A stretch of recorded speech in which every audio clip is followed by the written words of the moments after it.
ছোট্ট বোনটা স্কুলে যাবে, কাল তোমার বোনটা কিডন্যাপ হতে পারে না, কাল তোমার বোনের উপরে 80 বার মতো ঘটতে পারে না, এটা তুমি ভাবছো কেন? আজকে হায়দ্রাবাদে প্রিয়ঙ্কা রেড্ডি নামে একজন 27 বছরের লেডি ডাক্তার, আমার বোন সে, আপনারা বোন বলে মানেন কি জানি না, আমার বোন, কারণ আদমের সন্তান, মা হাওয়ারই সন্তান, আমার বোন। হ্যাঁ, সে হিন্দু ধর্ম পালন করে, কিন্তু আমার বাপ তারও বাপ, আমার মা তারও মা। আমরা পৃথিবীতে সমস্ত মানুষ এক বাপ এক মা থেকে জন্মেছি। বাপের নাম আদম, মায়ের নাম হাওয়া। আমি ইসলাম মানি, সে হিন্দু মানে, ও খ্রিস্টান মানে, ও দলিত মানে। আমি কে? তার বিচার নিবা? বিচার নেবে তো সৃষ্টিকর্তা। কেন তুই আমাকে মানলি না? তুই আমার কাছে জবাব দে। এখন সৃষ্টিকর্তা তাকে যদি খারাপ ভাবতো, তাকে যদি ঘৃণা করতো, তাহলে সৃষ্টিকর্তা তাকে খেতে দিচ্ছে কেন? তাহলে সৃষ্টিকর্তা যখন ওকে খাওয়ায়, হিন্দু হোক, দলিত হোক, আদিবাসী হোক, সবাইকে যখন সৃষ্টিকর্তা খাওয়ায়, তাহলে আমি একজন মানুষ হয়ে আমি যখন কাউকে সৃষ্টি করিনি, তার খাবার কেড়ে নেবার অধিকার কিন্তু আমার নাই। আজ আমার ভারতবর্ষে কোনো একজন চরিত্রহীন নারী বক্তব্য দেওয়ার সময় বারবার একটা কথা বলছে, বাংলাদেশ থেকে 2 কোটি মানুষ এসে আমার বাংলার মানুষের খাবারকে খেয়ে দিচ্ছে।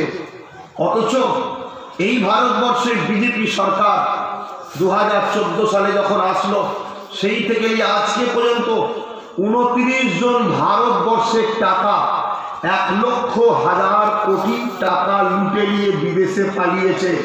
তার মধ্যে 27 জন হলো, 28 জন হলো গুজরাটি। 29 জনের মধ্যে আলহামদুলিল্লাহ একটাও মুসলমান নেই, বলুন সুবহানাল্লাহ। তাহলে আজকে 1,00,000 কোটি টাকা যদি আমার প্রত্যেকটা ভারতীয় নাগরিককে ক্যাশ দেওয়া হতো, পুরো ভারতের 130 কোটি কিন্তু 1,00,000 কোটি, কম করে হলো এক একজন 50-60 কোটি করে টাকা পেত। আমার ভারতে একটা কেউ 130 কোটি গরিব থাকতো? আজকে আমাদের ভাবার সময় এসেছে। একদিকে যেমন আমাকে মসজিদের জন্য ভাবতে হবে, আর একদিকে তেমন আমাকে মাদ্রাসার জন্য ভাবতে হবে, আর একদিকে তেমন আমাদেরকে নামাজের দিকে যেতে হবে, আর একদিকে তেমন আমাদেরকে রোজা, হজ, যাকাত, দান খায়রাত করতে হবে। কিন্তু সাথে সাথে আমাদের কি এটা কাজ নয়? লা ইয়ারহামুল্লাহু মান লা ইয়ারহামুন নাস, এটা কি আমার নবীর হাদিস নয়? নামাজ যেমন নবীর কথা, রোজা যেমন নবীর কথা, হজ যেমন নবীর কথা, যাকাত যেমন নবীর কথা, নবীর কথা কি এটা নয়? লা ইয়ারহামুল্লাহু মান লা ইয়ারহামুন নাস, যে মানুষকে ভালোবাসে না তার উপরে সৃষ্টিকর্তার দয়া হবে না। তাহলে সৃষ্টিকর্তার দয়া পেতে গেলে নামাজ যেমন দরকার, রোজা যেমন দরকার, হজ যেমন দরকার, দাড়ি যেমন দরকার, টুপি যেমন দরকার, যাকাত যেমন দরকার, সাথে সাথে মানুষকে কি ভালোবাসা দরকার না? এবারে বলুন, মুসলমান কি শুধু মানুষ? হিন্দু কি মানুষ নয়? খ্রিস্টান কি মানুষ নয়? দলিত কি মানুষ নয়? আদিবাসী কি মানুষ নয়? তাহলে আমার ইসলাম কি বলছে? লা ইয়ারহামুল্লাহু মান লা ইয়ারহামুন নাস, যে মানুষকে ভালোবাসে না তার উপরে সৃষ্টিকর্তার দয়া হবে না। তাহলে আমরা যদি সৃষ্টিকর্তার দয়া পেতে চাই, তাহলে যেমন 80 বার হয়ে লড়বো, পূজার হয়েও লড়া দরকার। আমরা যেমন আফরাজুলের হয়ে লড়বো, বাঁকুড়ার হেমন্তর হয়েও লড়া দরকার। আমরা যেমন সবার হয়ে লড়বো, প্রিয়ঙ্কা রেড্ডির হয়ে লড়া দরকার। আজ থেকে 5 দিন আগে আমার পশ্চিমবাংলায় আবার একটা 17 বছরের যুবতী, ছোট্ট ফুলের মতো বোনকে, তাকেও রেপ করে হত্যা করে মেরে দেওয়া হয়েছে। কিন্তু আমরা জানি না কেন? আমাদেরকে তো মন্ত্র পড়ানো হয়েছে, লা ইলাহা ইল্লাল্লাহ মুহাম্মদ রাসূলুল্লাহ মন্ত্র দিয়েছে দিবি, সেই মন্ত্রেই আমরা ভেসে আছি। অত্যন্ত দুঃখ, অত্যন্ত কষ্ট এটা, যে 1500 বছর আগে আমার নবী এসে কি করেছিল? আমার নবী এসে গরিবদের ঘরে জালিমদের হাত থেকে বাঁচিয়েছিল,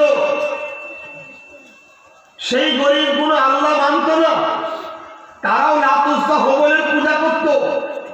কিন্তু নবী খুনি আওয়াজ দিল, হে আবু জেহেল, হে উতবা, হে সাইবা, তোরা গরিবদের উপরে জুলুম করিস না, আল্লাহর সৃষ্টিকে ভালোবাস, না হয় আল্লাহ নারাজ হয়ে তোদের উপর লানত দেবে।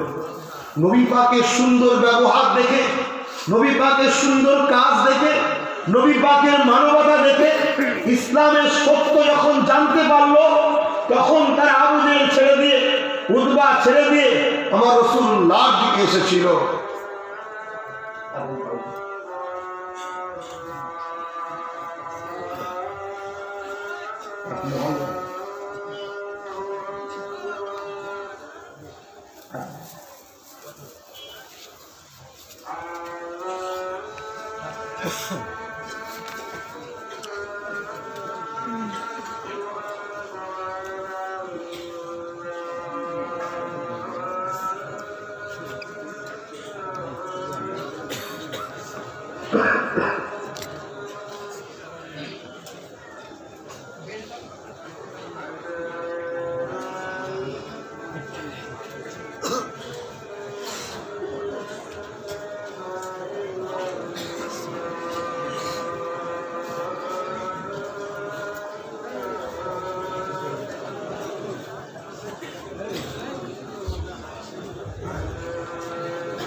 दुरूद शरीफ अल्लाहुम्मा सल्ली अला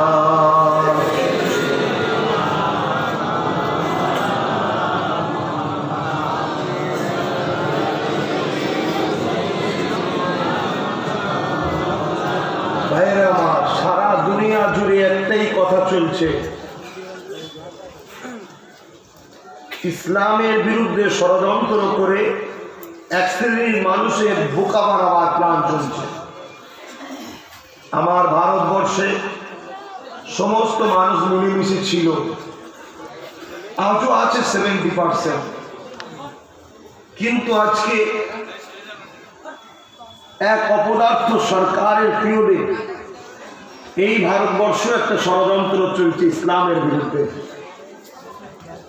অ্যাকচুয়ালি ষড়যন্ত্রের পিছনে একটা নাটক আছে। নাটকটা হচ্ছে এটাই, ব্রিটিশদের পিরিয়ডটার কথা ভাবতে হবে। ব্রিটিশদের মূল টার্গেট ছিল ভারতকে লুটা। কাঁচা মাল ভারতের পৃথিবীতে নম্বর 1। 200 বছর ব্রিটিশ, 197-200 বছর কাঁচা মাল লুটে বিদেশে পাঠিয়েছিল। আর এই ব্রিটিশ 200 বছর থাকতে পারত না যদি ব্রিটিশ একটা কৌশল অবলম্বন না করত। ওই কৌশলটা হলো মুসলমান হিন্দুর মধ্যে লাগিয়ে রেখেছিল। এরা দু ভাই সবসময় ঝগড়া করত আর ওরা ওদের কাজ গুছিয়ে যেত।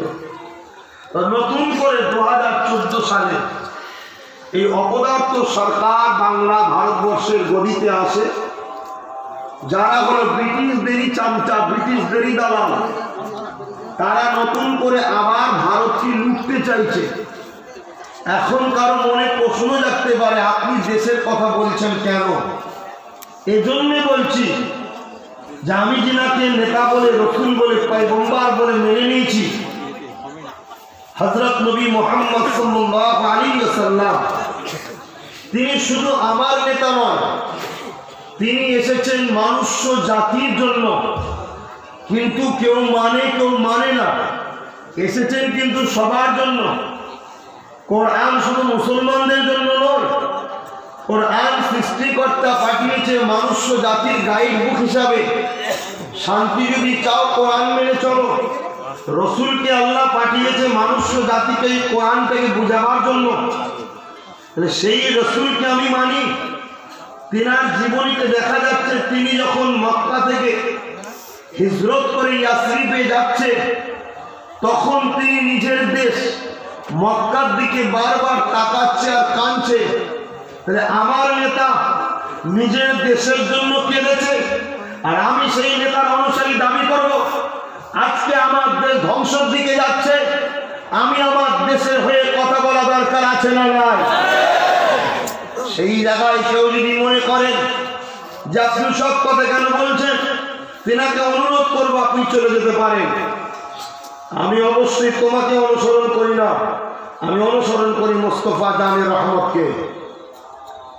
আজকে 2014 সালে সেই ব্রিটিশদেরই দালাল এই অপদার্থ সরকার, সে যখনই বসলো, সর্বপ্রথম একটা নোংরা চক্রান্ত করলো। ভারতবাসীকে বলল আমাকে 50টা দিন সময় দেওয়া হোক, আমি নোটবন্দি করব। নোটবন্দি করে পুরো কালো ধন যত আছে বাইরে থেকে আনবো, প্রত্যেকের খাতায় এমনি এমনি 15 লক্ষ করে ঢুকে যাবে।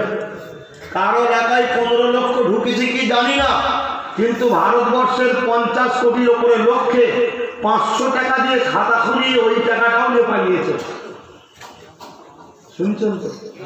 আর এই যে 50 কোটি, এই 50 কোটি লোককে যে খাতা খুলিয়েছে, এই 50 কোটি কি মুসলমান আছে ভারতে? তাহলে বিজেপি গভর্নমেন্ট শুধু মুসলমানদের ক্ষতি করেনি, এ আমার দেশবাসীর ক্ষতি করছে। এই জায়গাটা জাতি ধর্ম নির্বিশেষে সবাইকে বুঝতে হবে। দূরে কাছে যেখানেই থাকো, যদি আমার হিন্দু সমাজ, দলিত সমাজ, আদিবাসী সমাজ, গায়ের মুসলমান থাকেন, আমার কথাটা একটু মনোযোগ দিয়ে শোনেন। কেন? আমিও এই দেশের স্বাধীনতা সংগ্রামের যিনি অংশ নিয়েছিলেন সেই মোজাদ্দেদ জামান আবু বকর সিদ্দিক, তিনার ঘরের ছেলে আমি। একদিকে দাদা হুজুর যেমন ধর্মগুরু, অপরদিকে তেমন দাদা হুজুর ফ্রিডম ফাইটার, স্বাধীনতা সংগ্রামী ছিলেন। তিনি দেশের জন্য অনেক আত্মবলিদান দিয়েছেন, অনেক অর্থ দিয়েছেন, দেশের জন্য অনেক বুদ্ধি দিয়েছেন। গান্ধী বাবুর মতো মানুষ আমার আবু বকরের কাছে এসে বসে বুদ্ধি দিত, শুনে রাখো। আজকে সর্বপ্রথম যখন নোটবন্দি করলো, ভারতবর্ষের সমস্ত নাগরিককে লাইনে দাঁড় করানো। ওই লাইনে কি মুসলমান বেশি ছিল? আরে মুসলমানের আছে, কোথাও দাঁড়াবে? চাকরি নেই তো মুসলমানের, অফিস নেই তো মুসলমানের, কারবার নেই তো মুসলমানের। মুসলমান কি করে? হয় জোন খাটে, নাই সেলসম্যান করে, নাই রাজমিস্ত্রি করে। এই করে তো মুসলমানের জীবন যাপন। তাহলে মুসলমান লাইনে কম। আমি আব্বাসের দিকে বলছি আমি লাইনে দাঁড়াইনি, আমার নেই তো দাঁড়াবো কি করে? যা হয় একদিক দিয়ে আমি আরেক দিকে বেরিয়ে যাই। দেয়নি না, আল্লাহ আঘাত দিয়েছে, কিন্তু থাকে না তো, দিয়ে দিয়ে দিয়ে দিয়ে চলে যায়। সেই জায়গায় দেখা গেল এই অপদার্থ সরকার নিজের মাকে পর্যন্ত রাস্তায় এনে দিয়ে লাইনে দাঁড় করিয়েছে। যে নিজের মায়ের সম্মান বুঝলো না, তার উপরে যদি হিন্দু ভাইরা মনে করে সরকার আমাদের জন্য, এর থেকে বড় ঠকা হিন্দু ভাইরা কোনোদিন ঠকেনি, ঠকতে হবে আগামীতে। যেটা আসামে 14 লক্ষ প্লাস হিন্দু ভাইরা আজকে বিপদে পড়ে আছে। যারা সুখে খাচ্ছিল, তারা সুখে খাচ্ছিল, কিন্তু এই যে ঘোষণা দিয়েছিল মুসলমান তাড়াবো, মুসলমান তাড়াবো, মুসলমান তাড়াবো, এক শ্রেণীর হিন্দু ভাইরা তারা ভাবলো তাড়িয়ে দিলে মুসলমানের দুতলা বাড়িটা পাবো, মুসলমানের দোকানটা পাবো। হু হু করে বিজেপিকে ভোট দিয়েছে, দিয়ে যখন এনআরসি বা তালিকা বাহির হয়েছে, দেখছো রে বাবা ওরা 4 লাখ আর আমরা 15 লাখ। শুনছেন ভাই? আজকেও আমার বাংলায় প্রচার চলছে, কই যে কাকু, কই গো দাদা, কই গো বৌদি, এই যে সিএ এসছে, এনআরসি, ভয় তোমাদের নেই? মুসলমানকে তাড়ালে আব্দুল করিম চাঁদের বাড়িটা তোমার হয়ে যাবে। খুব খুশিতে বলছে, তাই নাকি? শুনছেন না? কিন্তু আসামের কথা একবার ভাবুন। আসামের 14 লক্ষ প্লাস এখনো বাংলাভাষী হিন্দু ভাইরা এখনো নাগরিকত্ব পায়নি, আর পাবেও না। ফেসে গেছে ওরা। কেন? আসামিওরা একটাই আন্দোলন তুলেছে যে আসামিও ছাড়া অন্য ভাষার লোককে আসামে নাগরিক দেবো না, হিন্দু কার্যই হোক। কথা বুঝছেন তো? আমার আলোচনায় আপনারা অখুশি হচ্ছে? আমি কি দেশের জন্য বলতে পারি না? তো ভাই আমার, নোটবন্দির নামে সমস্ত লোকের টাকা ব্যাংকে ঢুকালো। টুক করে মোদি এখন বলছে লেবাস দেখে পहचानते हैं कौन फसाद करते हैं। তো টাইটেল দেখেও বোঝা যায় কারা দাঙ্গাবাজ, কারা চুরি চোর। কারণ যতজন টাকা নিয়ে পাঠিয়েছে, হয় নরেন্দ্র মোদী, নয় নীরব মোদী, মোদী মোদী মোদী। যদি লুঙ্গি দেখে, ইউনিফর্ম দেখে যদি কম বোঝা যায়, তার নামের পিছনে টাইটেল দেখেও বোঝা যায় চোর কারা। কথা বুঝছেন না? কিন্তু মুসলমানের ইউনিফর্ম কি লুঙ্গি? মুসলমানের ইউনিফর্ম লুঙ্গি নয়, এটা পরে আরাম হয় তাই পরে। মুসলমানের ইউনিফর্ম হলো পায়জামা। টুপি যদি না পরে মুসলমান, বেঈমান হয়ে যাবে নাকি? এটা রাসূলুল্লাহ পরতেন তাই পরে। অ্যাকচুয়ালি লুঙ্গি হলো সাউথিয়ানদের ইউনিফর্ম, সাউথিয়ানদের ইউনিফর্ম। তাহলে সাউথিয়ানদের ঘরে দাঙ্গাবাজ বলেছে মোদি গভর্নমেন্ট। পাগড়ি দেখে যদি বলা হয় মুসলমান, আরে পাগড়ি মুসলমানদের ইউনিফর্ম নয়, পাগড়ি হলো পাঞ্জাবিদের ইউনিফর্ম। মুসলমান আমরা পড়ি কেন? আমার রাসূলুল্লাহ পাগড়ি পরা পছন্দ করতেন তাই পড়ি, ইউনিফর্ম নয়। কথা বুঝে আসছে?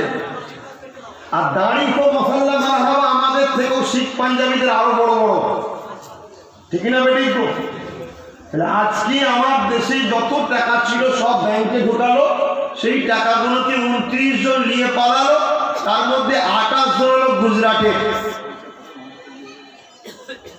শুনছেন? তাহলে এই গভর্নমেন্টের লক্ষ্য কি? শুধু লুটা, শুধু লুটা।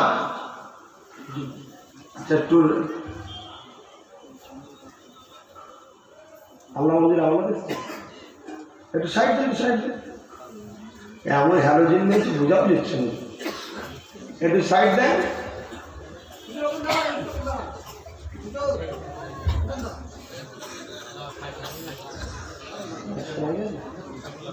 ভালো আছেন আপনি? কোথায় যাবেন? আচ্ছা নিয়ে যান, যাক আলহামদুলিল্লাহ। হাফিজুল হাদিস আল্লামা রুহুল আমিন রাহমাহুল্লাহ হুজুরের কলিজার টুকরা, রক্তের আওলাদ পীরজাদা হযরত মাওলানা মোহাম্মদ শরফুল আমিন সাহেব চাচাজি, তিনি এসে গেছেন। ঈশার নামাজের পরে তিনি উঠবেন। এমন মুখে আলো মেরেছে, আমি তো আন্দাজে আন্দাজে চালাচ্ছি যে কোন কালার ঘুরে। দেখুন না থাক, যদি আমার আলোচনায় অসুবিধায় বলুন, লাইন ঘুরিয়ে দিচ্ছি, একটু জানুন। আমি এর পূর্বে আমি 3 বছর এসেছি, অন্য বিষয়ে আলোচনা করেছি। আজকে একটু দেশপ্রেমের আলোচনা করি। দেশকে ভালোবাসা, এটা আমার নবীর সুন্নাত। জোরে বলুন সুবহানাল্লাহ। আজকে আমাদের ঘরে বলছে দেশপ্রেমের সার্টিফিকেট দাও। হারা ফাটা কপালে 1,00,000 টাকা কোন মুসলমান দিয়ে পাঠিয়েছে? লালকেল্লা দেশের সম্পদ, সেই লালকেল্লাকে পাবলিকের হাতে তুলে দিয়ে টাকা নিয়ে বিদেশে পালিয়েছে। আমার ভারতবর্ষে ইমার্জেন্সির জন্য রিজার্ভ ব্যাংকে কিছু টাকা রাখা থাকে, যখন ভারতে দুর্ভিক্ষ দেখা দেবে, আল্লাহ না চাই, সেই সময় এই টাকাটা ইমার্জেন্সির জন্য খরচ হবে। এই অবদার্থ সরকার 75% টাকা তুলে নিয়ে খরচ করে ফেলেছে। রাফাইল ঘোটালা করেছে, যখন রাফাইলের কাগজ চেয়েছে, বলছে কাগজ খো গায়ে, আগ লাগ গায়ে, কাগজ খো গায়ে। আজকে যদি মেন এত বড় একটা ডিপার্টমেন্টে যদি কাগজ হারিয়ে যায়, তাহলে যাই গরিবটা তেরপল দিয়ে ফুটপাতে বাস করে আছে, যেই গরিবটা সামান্য টিনের চালের বাড়ি দিয়ে আছে, তার কাগজগুলো কি ভালো থাকতে পারে? আজকে কাগজ চাওয়া হচ্ছে কেন? তোমরা দেশের নাগরিক প্রমাণ দাও। 73 বছর পর আজকে আমাকে আমার দেশের সার্টিফিকেট, নাগরিক প্রমাণ চাওয়ার অধিকার কারো নাই। আমি যদি দেশের না হই, তাহলে সরকারের হুকুম হলো আমাকে প্রমাণ করতে হবে দেশের নয়। আমার কাছে কাগজ চাইছিস কেন? তোর দায়িত্ব, ঠিক না বেটি? তাই কেউ যদি কোনো কাগজ চাই, দেবে না ভাই, আল্লাহর রাস্তায় বলে যাচ্ছি। যদি দিয়ে দাও, জানবে এটা কথা আছে না, নিজের হাতে নিজের কবর খোঁড়া, ওই রকম তোমরা ফেসে যাবে। বহুত প্ল্যান চলছে। এনআরসি থেকেও বড় ভয়ঙ্কর হলো এনপিআর। এনআরসি থেকেও ভয়ঙ্কর। এনপিআর যদি না করতে পারে, এনআরসি করতে পারবে না। তো এনপিআর এ লেখা আছে, ওর মধ্যে অনেক কিছু আছে। তার মধ্যে লেখা আছে তুমি কি ভারতীয়? তাই কোন এমন পাগল আছে এই কথার উত্তর বলবে ভারতীয় নয়? আছে? হ্যাঁ আছে। তারা বলেন তো, যারা এই শরণার্থী নাগরিক পাওয়ার জন্য লাফাচ্ছে। অ্যাকচুয়ালি এই আইনটাতে মুসলমানের থেকে বেশি ক্ষতি হবে বাঙাল, যাদেরকে বলা হয় রিফিউজি, যাদেরকে বলা হয়, যারা বাংলাদেশ থেকে এসেছে, হিন্দু ভাই, তাদের বেশি ক্ষতি হবে। যদি বলেন কেমন? যখন এনপিআর হবে, খুশিতে খুশিতে কি লিখবে যে আমি বাংলাদেশি, আমি ইন্ডিয়ান নয়, তবে তোমাকে নাগরিকত্ব দেওয়া হবে বলছে। তারপরেই তোমাকে বলবে তুমি যে বাংলাদেশি, বাংলাদেশ থেকে এসেছো কি কারণে? না আমি ব্যবসা করতে এসেছিলাম, রয়ে গেছি, তাকে তো নাগরিক দেবে না। যারা ধর্মীয় অত্যাচারে এসেছে তাদেরকে দেবে বলেছে। যদি বলেন আমি ধর্মীয় অত্যাচারে এসেছি, আমি সাধারণ মানুষকে জিজ্ঞেস করছি, আজকে আমার ভারতবর্ষে মুসলমানদের উপরে অত্যাচার হচ্ছে, সারা পৃথিবী জানে, আর বাংলাদেশে অত্যাচার হচ্ছে, ভারত গভর্নমেন্ট জানতো না? বাংলাদেশে যখন হিন্দু ভাইদের মারে, তো বাংলাদেশের গভর্নমেন্ট, ভারতবর্ষের গভর্নমেন্ট বাংলাদেশের সাথে এত বন্ধুত্ব কেন? তার মানে কি? তার মানে হচ্ছে তাই, মন দিয়ে কথাটা একটু মন দিয়ে শুনুন। বিজেপির মূল টার্গেট হলো দেশকে লুটা। টাকাগুলো লুটেছে, দেশের বড় বড় সম্পত্তি বিক্রি করে দিয়েছে। আপনারা জানেন রেলকে প্রাইভেট কোম্পানির হাতে তুলে দিচ্ছে, জানেন কি জানি না? রেলও বিক্রি হয়ে যাচ্ছে। শুধু বাকি আছে পশ্চিম বাংলাটা, বাকি সব রাজ্য লুটা হয়ে গেছে, পশ্চিম বাংলা বাকি আছে। আর পশ্চিম বাংলায় বসবাস যারা করে, এদের মধ্যে বেশিরভাগ হলো বাংলাদেশ থেকে আসা হিন্দু। শুনে রাখো, মুসলমান নয়, হিন্দু। যদি বলেন কেন, স্বাভাবিক একটা লজিক কি বলে, হারওয়া ব্লক হলো 70% মুসলমান, বারাসাত হলো হিন্দু সমাজ বেশি। স্বাভাবিক হারওয়া ব্লকে যারা আছে তারা বারাসাতে হিন্দু হলে বারাসাতে থাকাকে পছন্দ করবে, নিজের ধর্মীয় অনুষ্ঠান সব কিছু একসাথে আনন্দ করতে ভালো লাগবে। আর যারা মুসলমান বারাসাতে আছে তারা তো হারওয়া ব্লকে আসাটাকে পছন্দ করবে, কারণ এখানে মুসলমান বেশি, ঈদ বকরা ভালোভাবে কাটবে একসাথে। যারা বাংলাদেশে মুসলমান চলে গেছে 80% মুসলমানকে ছেড়ে আবার ইন্ডিয়ায় আসবে মনে হয়। 80-তে এত হারে বাংলাদেশ থেকে হিন্দু ভাইরা এসেছিল। কিভাবে এসেছিল? একটা চুক্তিতে দেখা যাচ্ছে বনগা, গাইঘাটা, অশোকনগর, হাবড়া, এই টোটাল এলাকা, কলিকাতা, আলিপুর, ব্যারাকপুর, এই সব এলাকায় মুসলমানদের বসবাস ছিল। শুনছেন? ওই এলাকায় যারা বাংলাদেশে হিন্দু ছিল এই এলাকার মুসলমানের সঙ্গে কন্ট্যাক্ট করেছে, ভাই বাংলাদেশে আমার 2 বিঘে জায়গা আছে, তোমার ইন্ডিয়ার 2 বিঘেটা আমায় দিয়ে দাও, আর ইন্ডিয়ার বাংলাদেশের 2 বিঘেটা তুমি নিলাম। এইভাবে মুসলমান চলে গেছে বাংলাদেশে, আর বাংলাদেশ থেকে হিন্দু চলে আসছে এ দেশে। কাগজ কিন্তু কেউ পাল্টায়নি, ভালোবাসা ছিল তো, অল্টারনেট করে নিয়েছে। ওই দেশের হিন্দুর জায়গা যেগুলো ছিল এখনো হিন্দুর নামে আছে, আর এ দেশে যত মুসলমানের জায়গা ছিল মুসলমানের নামে আছে। তাই বনগা, অশোকনগর এর আগে যখন হেলিক উঠলো, কাগজ যত বার করতে গেছে RSCS সব মুসলমানের নাম বেরোচ্ছে। তাহলে 71-এর দলিল চাইলে কোনো হিন্দু ভাই দেখাতে পারবে? এবারে হিন্দু ভাইদের একটা কথা উঠতে পারে যে কেন আমাদের ঘরে বলেছে তো কাগজ লাগবে না, আপনাকে বোকা বানাচ্ছে। কেন অমিত শাহ খোদ নিজে বলেছে রাজনীতি করতে গেলে একটু মিথ্যা বলতে হয়।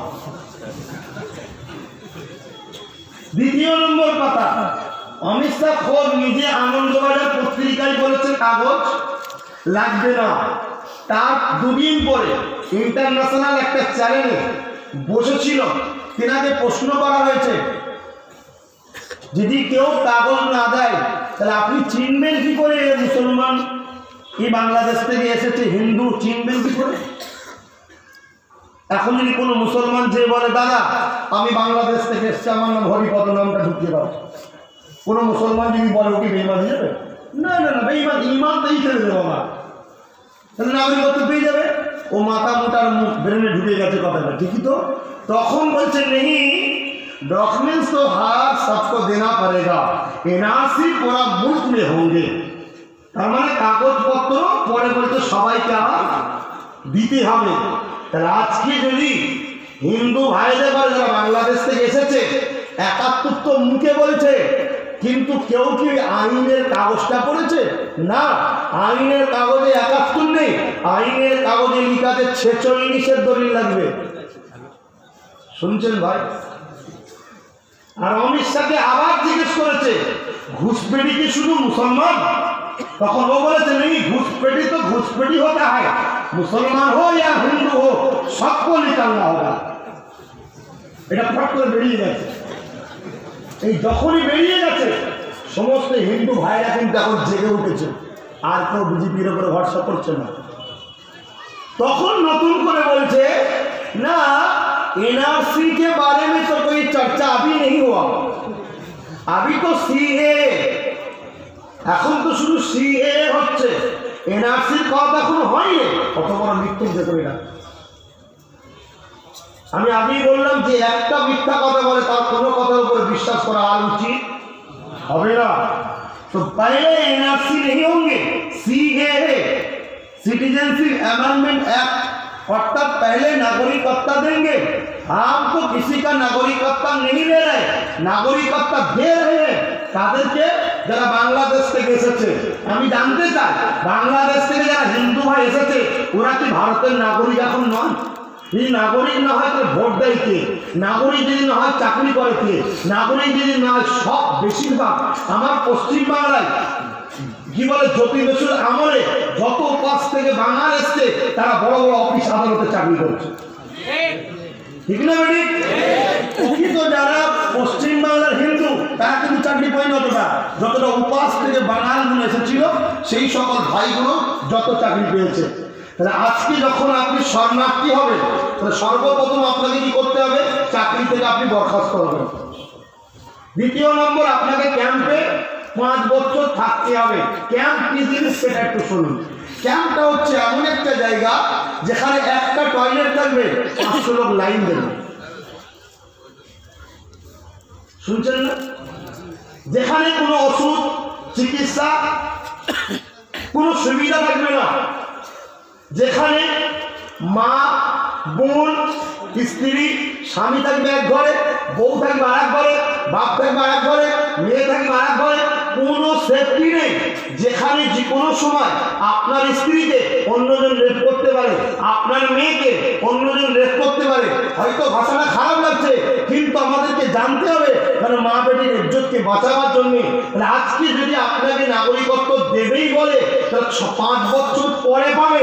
এই 5 বছর যে ক্যাম্পটাই আপনি কাটাবেন, এরপরে মনে হয় 5 বছর পর আপনি বেঁচে থাকবেন। তাহলে এই জায়গায় এই এনআরসি, সিএএ, এই নাগরিকটা সবচেয়ে বড় ক্ষতি হচ্ছে হিন্দু ভাইদের। এখন আপনারা বলতে পারেন যে হিন্দু ভাইয়ের যখন ক্ষতি, ও আব্বাস সিদ্দিকী তুমি চুপ করে যাও, ওদের একটু বাঁশ হওয়া দরকার আছে। কিছু মুসলমান মনে করতে পারে, কিন্তু না, আমি তাকে মুসলমান মনে করি না। কারণ আমার রাসূল কি বললো, যে মানুষকে ভালোবাসে না তার উপরে সৃষ্টিকর্তা দয়া হবে না। হিন্দুরা আমার ভাই, হিন্দুরা আমার মা, হিন্দুরা আমার বোন, হিন্দুরা আমার বাবা, তাই তাদের ঘরে বাঁচাবার দায়িত্ব আমি আব্বাস সিদ্দিকীর আছে। কারণ আমার মুজাদ্দেদ জামান দেশবাসীর জন্য লড়েছিল, তাই আজকে আমি প্রচার করছি। এটা আপনাদের কারো অসুবিধা হচ্ছে? কিন্তু আপনাদের যে বিপদ একেবারে নাই সেটা ভাববেন না। কেন? এদের মূল টার্গেটটা কি মাথায় ঢুকছে না লোকের। এদের মূল টার্গেট হলো দেশকে লুটা। যদি হিন্দু ভাইদেরকে নাগরিকত্ব দেবে, মুসলমানকে দেবো না, হিন্দুদের দেবো, এই তো কথা। তাহলে সবার কাগজ চাওয়ার কি দরকার? শুধু তো বললেই হয় যত হিন্দু আছে লাইন দাও, কাগজে দেবো, মুসলমান বাদ দাও, মিটে যেত না? আর যদি শুধু মুসলমানকেই তার আবার প্ল্যান হয়, তাহলে 130 কোটি লোকের কাগজ দেখবে বলছে কেন? আপনি ভেবে দেখুন তো দেখি, 130 কোটি লোকের কাগজ দেখতে গেলে কত বছর লাগবে? কত লক্ষ হাজার কোটি টাকা খরচ হবে? সামান্য স্কুলের মাইনে দিতে পারে না, সামান্য সরকারি ডিপার্টমেন্টের চাকরির মাইনে 2-3 মাসের বিল হয়ে যাচ্ছে। দেশ আছে ভিখারির দিকে। এখানে আবার সামান্য আসামে একটা ক্যাম্প করে এনআরসি করতে গিয়ে 16,000 কোটি টাকা খরচ হয়ে শুধু একটা আসামে। তাহলে পুরো দেশে করলে কত লক্ষ হাজার খরচ হবে বুঝতে পারছেন? তাহলে আমার দেশ ভিখারি হয়ে যাবে। আজকে কে লড়ছে কে লড়ে না আমায় দেখলে হবে না। আমরা যারা দেশকে ভালোবাসি আমাদের লড়া দরকার আছে না নয়? এই জায়গায় লড়তে হবে। এবার লড়তে গিয়ে যখন আপনি নামছেন, তখন আপনার মধ্যে মাথায় টুপি দিয়ে মুখে লুঙ্গি পরে আরএসএস কিছু লোক ঢুকিয়ে দিয়ে গাড়ি টাড়ি ভাঙছে, আর ওইগুলোকে ফটো তুলে বলছে দেখো মুসলমানরা সন্ত্রাসী করছে। তাহলে আমাদেরকে লড়ার স্টাইলটা একটু আলাদা করতে হবে। আমরা রোডে আর লড়বো না, আমরা বড় বড় মাঠে থেকে আওয়াজ তুলব। কথা বুঝছেন না? কেন না হয় ওইভাবে আমাদের মধ্যে ঢুকিয়ে দেবে, ঢুকিয়ে তারা ফেতনা লাগাবে, আজকে আমাদের উপর জুলুম হবে। দিদি বলেন কেন? যতগুলো লোক ফেতনা লাগিয়েছিল তার মধ্যে থেকে যতজনকে ধরেছে সব কটা হল বিজেপি আর আরএসএস এর লোক। মিডিয়া বলছে, আমি বলছি না। মুর্শিদাবাদে লাল গোলাতে যেখানে ট্রেনে আগুন দিচ্ছিল, ওই লোকটা ধরা পড়লো কলকাতার মানিকতলা থেকে। তার মাথায় টুপি ছিল, করোনায় লুঙ্গি ছিল। সে যখন ধরা পড়লো দেখা যাচ্ছে সে একজন বিজেপির কর্মী। তাহলে মুসলমানকে ফাঁসাবার প্ল্যান এটা আজ থেকে নয়। আর এই প্ল্যানটা বিজেপি করছে কেন? এইটাকে দেখিয়ে সরল প্ল্যান হিন্দুকে বলবে দেখেছিস মুসলমানদের কতবার হাতে মোল্লা তাড়াবো, আমায় ভোট দে। কিন্তু বিজেপি মোল্লা তাড়াবার চিন্তাই নয়, বিজেপি আছে শুধুমাত্র দেশকে লুটার চিন্তা। সব লুটা হয়ে গেছে, পশ্চিমবাংলা বাকি আছে। পশ্চিমবাংলায় কোনটা বেশি আছে? পশ্চিমবাংলার বেশি আছে হচ্ছে ভেস্টল্যান্ড, খাস জায়গা, সরকারি জায়গা, পাট্টা জায়গা। কারণ বুদ্ধদেব জ্যোতি বসু সেই পাট্টা দিয়েছিল না? বহুত হিন্দু ভাইরা এসেছিল, পাট্টা দিয়েছে। পাট্টা মানে কি মালিক? মালিক নয়। কম করে 2 কোটি পশ্চিম বাংলায় বাংলাদেশের হিন্দু ভাই আছে, 2 কোটিকে বুদ্ধদেব বাবু পাট্টা দিয়েছে। এই জ্যোতি বসু খাস জায়গায় অনেকে ঘর করে আছে, পিডাব্লিউ জায়গায় আদিবাসী দলিতরা আছে। প্রথমেই যখন ওদেরকে কাগজ চাইব, ওরা কাগজ দিতে পারবে না। যখনই দিতে পারবে না, ওদেরকে বলবো ক্যাম্পে চলো। ক্যাম্পে নিয়ে গেলে তোমাদের শরণার্থী বানিয়ে নাগরিকত্ব দেবো। ক্যাম্পে নিয়ে যাওয়ার পরে সমস্ত সম্পত্তিগুলোকে সরকার বাজার করবে, করে বিক্রি করবে, ওই টাকাটা আবার বিদেশে পাঠাবে। এটা হলো বিজেপির পলিসি। যদি শুধু মুসলমানকে তাড়াতে হয়, তাহলে তুমি ঘোষণা করে দাও না, বিডিও অফিসে মুসলমান, তোমরা তোমাদের জমি জায়গা নিয়ে আসো, মুসলমান ছাড়া কাউকে কাগজ দেখাতে হবে না, শুধু মুসলমান আসো, বলেই মিটে যায় না। কিন্তু শুধু মুসলমান বলেছে, কাগজ সবাইকে দেখাতে হবে। एनआरसी सबके लिए होंगे, पूरा मुल्क में होंगे। যখন এবার সবাই একসাথে জোর বেঁধে গেছে, তখন এখন নতুন করে এবার আবার উল্টো করছে কি, এনআরসি কবে হবে বলেছি, एनआरसी তো পরে হবে, এখন তো নয়। কিন্তু অমিত শাহ বলেছিল 24 साल के अंदर 2024 के अंदर पूरा मुल्क में एनआरसी करेंगे। আর আমাদের এই গয়লা গরুর দুধের সোনা এ কি বলেছিল যে কারো ক্ষমতা নেই, দরকার হয় গুলি করে মেরে দেবো, লাশের ওপর দিয়ে এনআরসি করবো বলেছিলাম। যখন দেখছে হিন্দু মুসলমান এক হয়ে গেছে, ব্রিটিশদের প্ল্যান ভেস্তে গেছে, তখন এরা কিন্তু সুর পাল্টেছে। এই জায়গায় বলার উদ্দেশ্য এটাই, পুরো ভারতবর্ষ খেপেছে, বাংলা শুধু এখনো ঘুমিয়ে আছে। আর বাংলাকে প্ল্যান করে ঘুমিয়ে রাখা হয়েছে। বাংলায় যখন সংখ্যালঘু দলিত আদিবাসী বা মুসলিম সম্প্রদায়ের নেতারা রাস্তায় নেমেছিল, আমার দিদিমণি পুলিশ পাঠিয়ে পাঠিয়ে সবাইকে ভয় দেখিয়েছিল। কেন? একটাই কারণ, দিদি আর মুদির গোটা হয়েছে। আরো কষ্ট হলে মাফ করবেন, যেতে পারে। আরো কষ্ট হলে মাফ করবেন, যেতে পারে। সেই গোটাপটা কিন্তু আমি আজ থেকে জানি তা নয়, আমি বহুত আগে থেকে জানি, কিন্তু মুখ খুলে বলতে পারিনি। কেন? আমার কম আমার থেকে বেশি দিদিকে ভালোবাসছিল। আজকে কিন্তু আমার কম বুঝতে পেরে গেছে গত 3 দিন আগে, যখন এই কি বলে রাজভবনে 22 মিনিটের গুজুর করাটাকে ধরে ফেলেছে। বেরিয়ে মিডিয়া জিজ্ঞেস করছে কি কথা হলো, উনি দুটো কথা বলেছে। একটা হলো 28 কোটি আর 7 কোটি, মোট 38,000 কোটি টাকা পায়, তাই লোক বলে 28 আর 7 38 হয় না 35 হয়? তাহলে মৃত্যুকের প্রমাণ একটা দেখুন। দ্বিতীয় নম্বর, উনি কি বলেছিলেন, সিএএ এনআরসি আমার বাংলায় হতে দিচ্ছি না, কিন্তু ওনার শাড়ির এখানে নো এনআরসি নো সিএ লেখা ছিল। যখন মোদির সঙ্গে কথা বলছিল, এটা চাদর দিয়ে ঢাকা ছিল, বাইরে মিডিয়ার সামনে চাদর সরিয়ে দিয়ে দেখিয়েছিল। 3 নম্বর কথা, আমি ভারতের প্রাইম মিনিস্টার, আমি সিএ করতে চাইছি, এখন ভারতের আর্থিক অবস্থা খারাপ, ইনি যদি আমার কাছে 38,000 কোটি চাই, ওনার কথাই বলছি, আমি হাসবো মনে হয়? আমি তো চিন্তাই পড়ে যাবো। এবারে আমি সিএ করতে চাইছি, আমাকে যদি বলে রাজ্যে করতে দেবো নাই, আমার মধ্যে হাসি বেরোবে মনে হয়, আমি তো রেগে যাবো। অথচ দেখা যাচ্ছে দিদি মুদির কথাতে মুদি হাসছে। তার মানে কি, আমার বুঝতে দেরি নয় যে আপনি কোনো চিন্তা করবেন না, শুধু সিবিআই পাঠিয়ে আমার ভাইপোকে তুলবেন না, আমি এখান থেকে বেরিয়ে গিয়ে অনুসন্ধান কি বলে ভাঙনাই বসবো, মানুষকে আবার একবার বোকা বানাবো, তখন মোদিজি হা হা করে হেসে উঠেছে। কি হতে পারে না পারে না? আরো কি কষ্ট হচ্ছে? আমি আগেই বলে দিয়েছি, বামফ্রন্টের মিটিংয়ে টিএমসি যায় না, টিএমসির মিটিংয়ে বামফ্রন্ট যায় না, কংগ্রেসের মিটিংয়ে টিএমসি যায় না। দাদা হুজুরের আওলাদ যেখানে আসবে, কোনো পার্টির লোক আসবি না।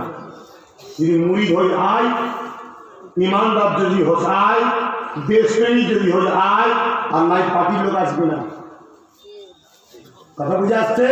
তাহলে কষ্ট হবে, আর কষ্ট হলে চুলকানি জ্বলবে, অন্য জিনিস হয়ে যাবে।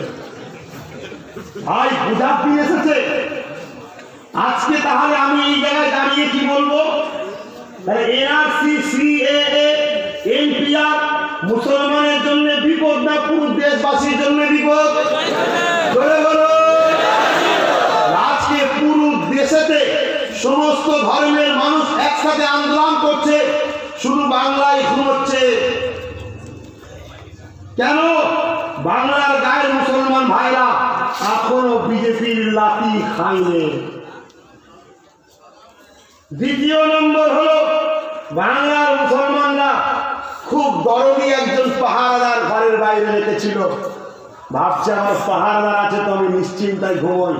কিন্তু আমি বহুত আগে থেকে ইশারা করেছিলাম, আজ থেকে 3 বছর আগের ক্যাসেট খুলুন, আমার মুখে আল্লাহ বলিয়েছিল যে মুসলমান সাবধান হও, বিপদ আসছে, মুসলমান সাবধান হও, বিপদ আসছে, আসো আমার কাছে আসো, পার্সোনাল কথা বলবো। কেন ওপেন বলতে পারিনি?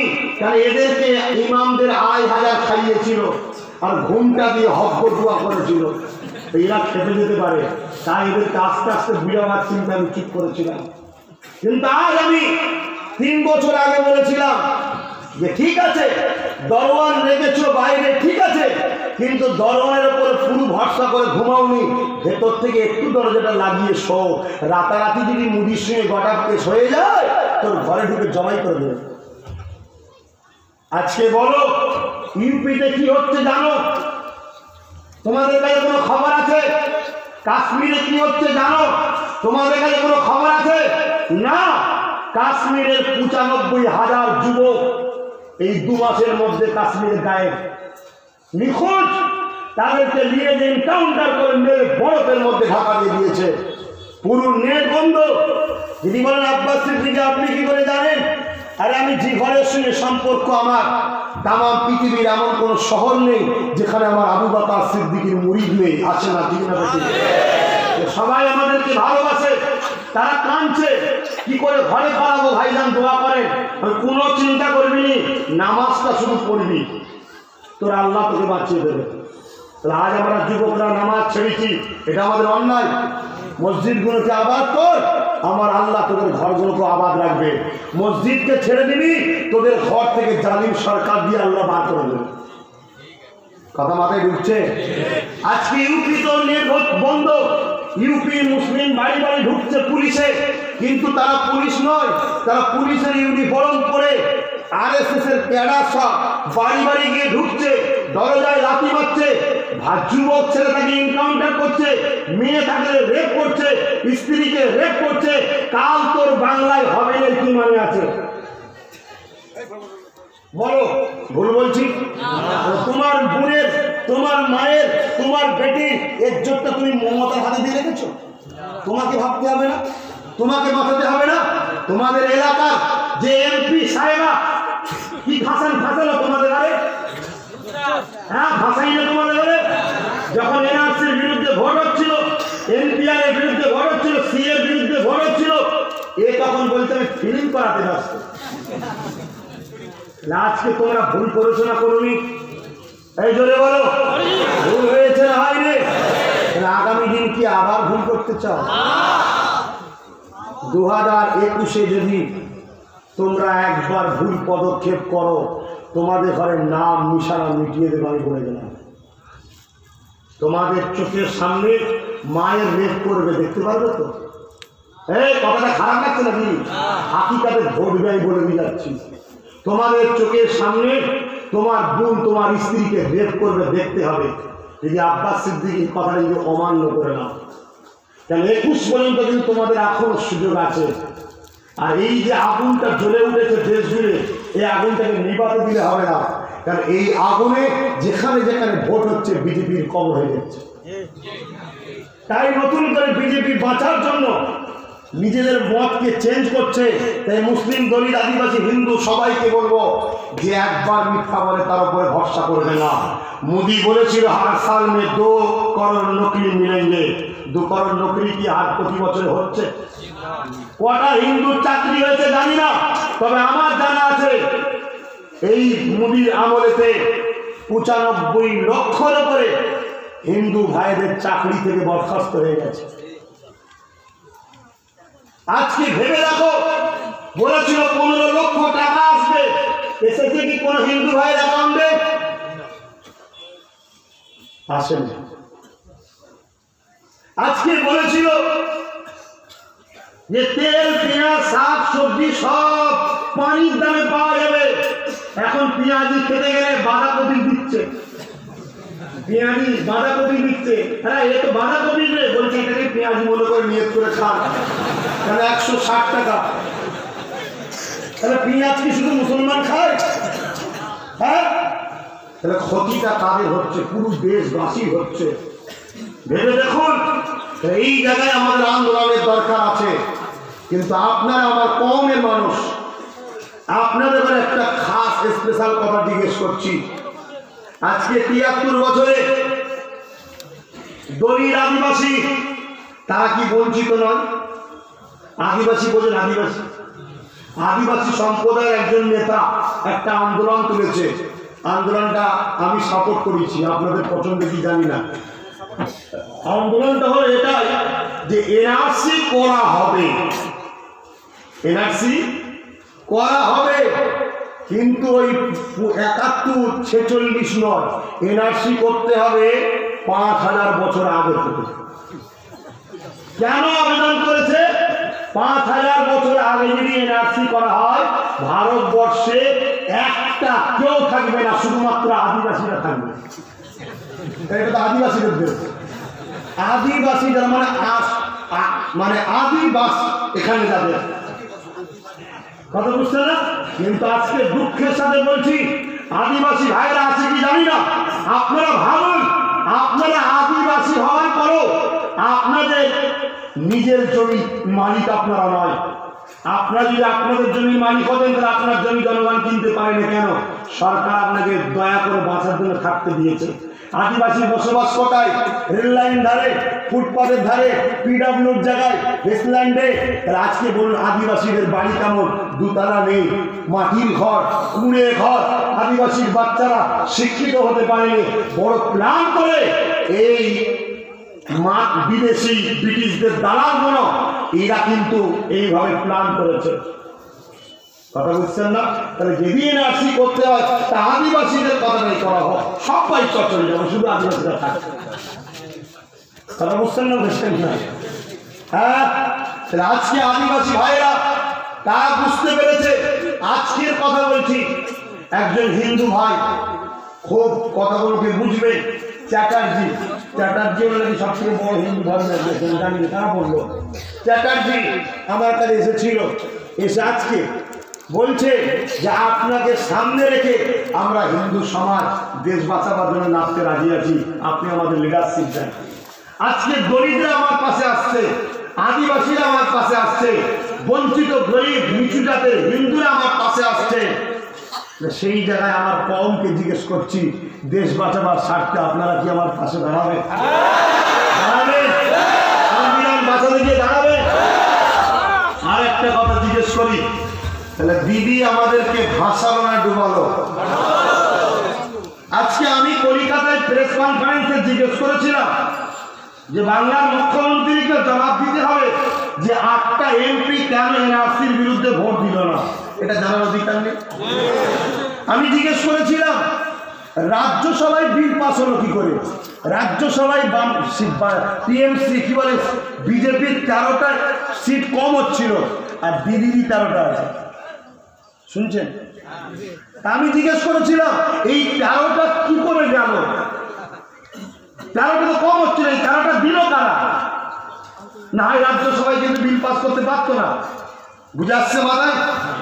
আমি জিজ্ঞেস করেছিলাম যে দিদি বাংলার অভিভাবক তো আপনি, ঠিক না বেটি? বহুত লোক কিন্তু ভালোবেসে দিদি কেনেছিল, বামফ্রন্টের অত্যাচার থেকে মানুষ বাঁচার জন্যে দিদিকে কিন্তু বড় আশা করে লোক নিয়ে এসেছিল, ঠিক না বেটি? আর উনিও যেসব ডায়লগ দিয়েছিল আমিও বলে গেছিলাম, বলেছিল 10,000 মাথা করে দেবো, আমি জানলাম কিছু লোকের যাক চাকরি হবে, পুরপুরে রেল করে দেবো যাক মরিচদের আসার সুবিধা হবে, পুরপুরে উন্নত মানের পর্যটন কেন্দ্র করে দেবো, আমি ভাবলাম যাক কিছু লোক পার্কে ঘুরবে। ও বাবা, কিন্তু সেই মুদির মতো মিথ্যা কথা সব বলেছে, একটা কিছু করে দেয়নি। এই দিয়েছে, বলেছিল 15% সংরক্ষণ দেবো মুসলমানদের চাকরিতে, 15টা চাকরি দিতে কি সন্দেহ আছে? এক কথা শুনছেন না? সেই জায়গায় তথাপিও আমরা মুসলমান, আমরা তথাপিও বিজেপির ভয়েতে মুসলমান সব বিধি করে বেড়াচ্ছিল, ঠিক না বেটি? কিন্তু আমি জানতে চেয়েছিলাম বা আপনাদের কাছে জানতে চাইছি, ধরুন একটা পরিবারে 10 জন মানুষ আছে, গার্জেন হলো বাবা, ঠিক না বেটি? যদি বাপ না থাকে মা গার্জেন, তাহলে এই 10 জন যদি বিপদে পড়ে তাহলে গার্জেনের দায়িত্ব কাটিয়ে যাওয়া। হ্যাঁ, আমার দিদি কি করলো, তিনি রাস্তায় র্যালি করছে, কাঁধে করে নিয়ে যে 8 জন নাকি মানুষকে ফাঁসালো তাদের ঘরে নিয়ে। আর দিদিকে যখন প্রশ্ন করেছে, দিদি তখন বলছে ওগুলো বাচ্চা বুঝে উঠতে পারবে, ও বাচ্চাকে এমপি বানাতে হয়, এই জ্ঞানটা আপনার ভালোই রয়েছে না? হ্যাঁ, বাচ্চাটাকে আপনি এমপি বানিয়ে দিলেন, কি বলছেন? দেখিস বাবা, শুনছেন না? তা আমি জিজ্ঞেস করেছিলাম, তাহলে দিদি শোনুন, এই আইনটাকে বন্ধ করার 2টো জায়গা আছে, ফালতু বকলে হবে না, তোমরা ফালতু বকুনি আর ফালতু জায়গায় যেওনি। এই আইনটাকে বন্ধ করার 2টো জায়গা আছে। কি আইনটার বন্ধের দরকার আছে না নাই? আছে না নাই? তোমরা কি চাও তোমাদের মা বোনগুলো ক্যাম্পে দিয়ে ভাবছুট? তোমরা কি চাও তোমাদের মা বোনের দিয়ে খারাপ হাত তুলুক? আইনটার বন্ধ করার দরকার আছে না নাই? মোহন ভাগবত নাম শুনেছো? বিজেপির বড় লিডার, এই আরএসএস এর, সে আজকে বক্তব্য দিয়েছে এনআরসি যদি হয় 14 কোটি ভারতীয় বিপদে পড়বে, তার মধ্যে পশ্চিম বাংলার 6 কোটি। তো তোমরা কি বাদ? তোমরা কি বাদ? তাহলে এই আইনটার বিরুদ্ধে কথা বলা দরকার নাই? এই আইনটার বিরুদ্ধে যে কথা বলবে সে আমাদের আপন, ঠিক না বেটি? যে আইনটা বন্ধের চেষ্টা করবে সে আমাদের আপন, ঠিক না বেটি? এই আইনটা বন্ধ করার 2টো রাস্তা আছে। নাম্বার 1, যেখান থেকে আইনটা পাস হয়েছে ওই জায়গাতেই কিন্তু আইনকে আবার বন্ধ করতে পারবে। তাহলে তার জন্য 2024 পর্যন্ত অপেক্ষা করতে হবে। মানে 2024-এ আবার ভালো এমপি পাঠাতে হবে, তারা ভোটাভুটি করে যদি বলে আইনটা বন্ধ, তবে বন্ধ হবে। শুনছেন না? তাহলে 2024-এ এইরকম যারা দেহ ব্যবসায়ী যদি পাঠান তাহলে আবার ক্ষতি হবে না? হবে না? এই কথা বুঝছেন না? বলেন না? তাহলে এমন লোককে পাঠাতে হবে যে মানুষের কথা ভাববে, এই আইনের বিরোধী করবে, ঠিক না বেশি? আপনাদের নির্বাচন তো 73 বছর ভুল হলো, একবার আমার হাতে দায়িত্ব দিয়ে যাবে। দিল থেকে কথা বলুন, দায়িত্ব দিয়ে যাবে, দায়িত্ব দিয়ে যাবে। আলহামদুলিল্লাহ, হাত নামান।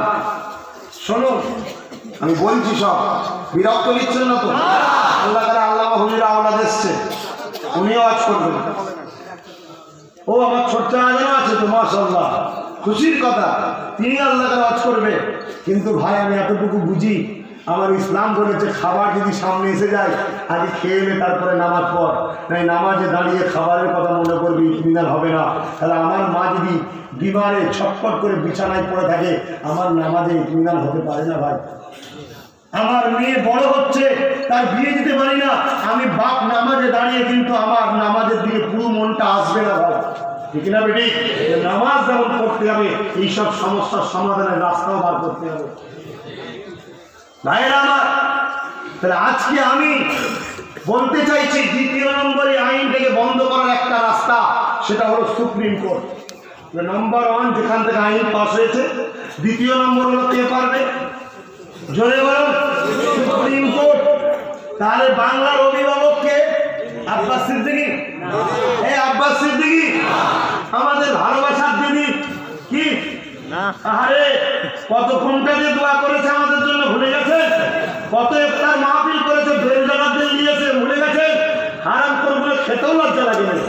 হ্যাঁ, একটা মানুষ সারাদিন শুকিয়ে রোজা রেখেছে, আর তার সামনে সারাদিন বক বক করে দিলে এসে হারাম করে খায়। কত বিহায়া এরা, চিন্তা করুন। আর আমাদের মধ্যে কিছু মুসলমান আছে বিহায়া, ওরা তো রোজা রাখে না, লুকিয়ে লুকিয়ে খায়, ওরা আবার নিয়ে আসে। আর আমরাও মনে করি নেতা সাহেবের সঙ্গে ইফতার করলে মনে হয় ডবল রোজা খাওয়া হবে। আচ্ছা, নিজেকে পরিবর্তন করেন। আজকে খোদার গজবে করেছেন আপনারা, হাসেন নে, হাসেন নে, আবার বলছি হাসেন নে আপনারা। আমার ভেতরে আগুন দাও দাও করে জ্বলছে, আপনারা বুঝতে পারছেন না? আপনার মা বোনগুলো কি বিপদে পড়ে গেছে আপনারা জানেন না? আরে আপনারা তো পুরুষ মানুষ, যেখানে সেখানে গোসল করে নিতে পারবেন, যেখানে সেখানে শুয়ে জীবন যাপন করে নিতে পারবেন।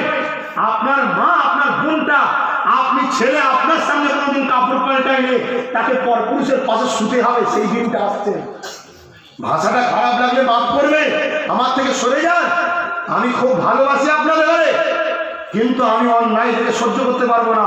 যদি বাইরে বেরোই, অন্যায় দেখলে প্রতিবাদ করবো, আর নাই আমার থেকে সরে যান, আমি ভয় ঢুকে যাবো, প্রতিবাদ করবো না।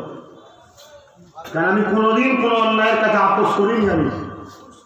তো ভাইয়ের আমার, আজকে বাংলার মানুষের অভিভাবক যদি দিদি হয়, তাহলে এই আইনটাকে বন্ধ করার জন্য দিদির উচিত লক্ষ লক্ষ টাকার ব্যানার না করে, লক্ষ লক্ষ টাকা খরচ করে রাস্তায় র্যালি করে না করে, ওনার উচিত ছিল ওই টাকা দিয়ে সুপ্রিম কোর্টে মামলা করা। আমি যখন কলকাতায় প্রেস কনফারেন্সে বলেছিলাম, দিদির কাছে তিনটে আমার দাবি। প্রথম নম্বর, 8 জন এমপিকে বরখাস্ত করতে হবে। দ্বিতীয় নম্বর হলো কি, যে আপনাকে এনপিআর এটাকে স্থগিত নয়, পুরো বাদ দিতে হবে। 3 নম্বর হলো আপনাকে সুপ্রিম কোর্ট যেতে হবে। তখন আমাকে কি বলেছিল জানেন? ডাইরেক্ট নাম ধরে বলে, নাম ধরে বলার ক্ষমতা নেই। নাম ধরে বললে আব্বাস সিদ্দিকীর আর একটা রূপ দেখতে দিদি। আল্লাহ শুকর করে বলছে, ইমানদারের বাপ, ইমানদার মরলেই জান্নাত যায়। ইমানদার মরার জন্য কত লাভ হয়, কখন মরবো কখন মরবো, মরলেই জান্নাত যাবে। কথা বুঝছেন না? আমাদের মরার পরে টেনশন নেই, তুমি মরার পরে কোথায় যাবো রে বাবা, জাহান্নামে যাবো নাকি কি খাটবো, অত টেনশন কিসে? আমরা মোস্তফা জানের রহমতকে ভালোবাসি না বাসি? আমরা আমার আল্লাহকে ভালোবাসি না বাসি না? হ্যাঁ, গুনাহগার ঠিকই কথা, কিন্তু আমাদের গুনাহ আল্লাহর রহমতের কাছে বড় না ছোট।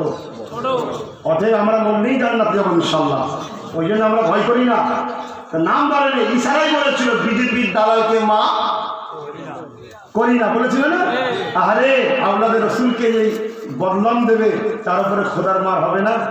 গত 3 দিন আগে কলিকাতায় হাজার হাজার ছেলে একসাথে বলছে, বিজেপির দালাল মমতা জেনে গেছে জনতা।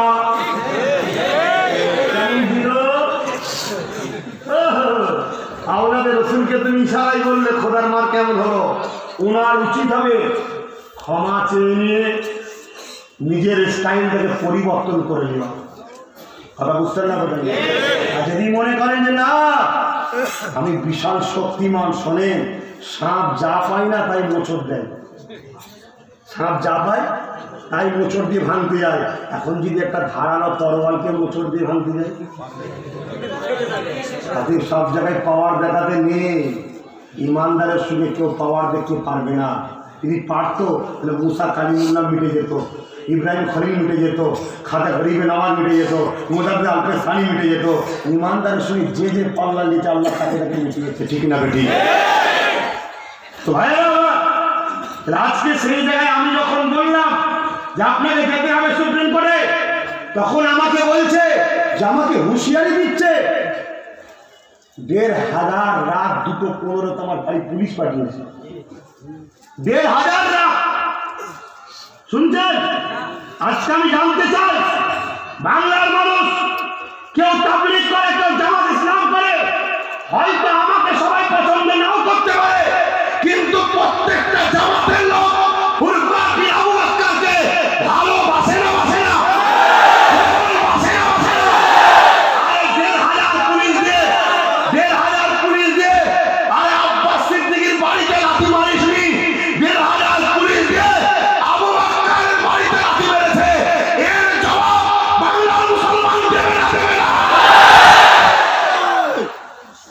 বুঝে আসছে না? নয়? আরে আব্বাস সিদ্দিকী তো থাকে, আলী আকবর সিদ্দিকী আমার বাপ থাকে, জুলফিকার সিদ্দিকী থাকে। ওই বাড়িটা হলো আবু বকর সিদ্দিকীর পীর বাড়ি। আজকে পীর বাড়িতে ১,৫০০ পুলিশ দিয়ে তুমি আব্বাস সিদ্দিকীকে দমন করতে চাইছো না? আরে ইমানদারকে দমন করা অত সহজ নয়। ইমানদার জান দিয়া পছন্দ করে, অন্যায়ের সঙ্গে হাত মিলানো পছন্দ করে না, ঠিক না বেটি? তো ভাইরা আমার, এরপরও আমি আব্বাস সিদ্দিকী বলেছি, যদি এটাকে অন্যায় মনে করে ক্ষমা চেয়ে উপযুক্ত শাস্তি যারা করেছে যদি দেওয়া হয়, আমি মাফ করে দেবো। ঠিক না বেশি একমাত্র ভুল হতে পারে, কিন্তু অন্যায় স্বীকার করতে হবে, ক্ষমা চাইতে হবে। তুমি যদি মনে করো আমি বুদ্ধদেবের মতো বলবো মাদ্রাসায় সন্ত্রাস হয়, বলেছি বেশ করেছি, তোমারও হাল বুদ্ধদেবের মতো হবে। কি বুদ্ধদেব কোথায় এখন কেউ খোঁজ নেয়? এটা কেমন আছে কেউ দেখতে যায়? লাল আলো, পুলিশ পাহারা সব চুলো ঢুকে গেছে। হ্যাঁ, খোদার মা শোনেন, আজকে সুপ্রিম কোর্টে দিদির যাওয়া দরকার আছে, এখনো যাই না। কেরলের মুখ্যমন্ত্রী গেল, জানো না, জানতে হবে না জনগণকে। আমরাই তোমাকে বলে দিয়েছি, এই চেয়ারটা তো আমরাই দিয়েছি, বাংলার মানুষ তো দিয়েছি, আপামার মুসলিম হিন্দু দলিত আদিবাসী সবাই মিলে দিয়েছি তো। আজকে আমাদের সুপ্রিম কোর্টে যাবে না কেন? যদি কেউ যায় সে আমাদের কাছে আপন না, দিদি আমাদের কাছে আপন। বলুন পাক্কা কথা তো। মুসলমান মিথ্যা বললে গুনাহ হয় না, সওয়াব হয়। মিথ্যা বলছেন না তো? শুনুন, ফুলপুরা শরীফ আহলে সুন্নাত ওয়াল জামাতের পক্ষ থেকে আমার ছোট ভাই পীরজাদা নওশাদ সিদ্দিকী তোমাদের জন্য সুপ্রিম কোর্টে গিয়ে মামলা করেছে। 22 তারিখে তার রায় আছে, দোয়া চাই আল্লাহ যেন সুপ্রিম কোর্ট থেকে রায় দেয়, এই রাষ্ট্রের বিরুদ্ধে লড়াই হয়। বলুন তো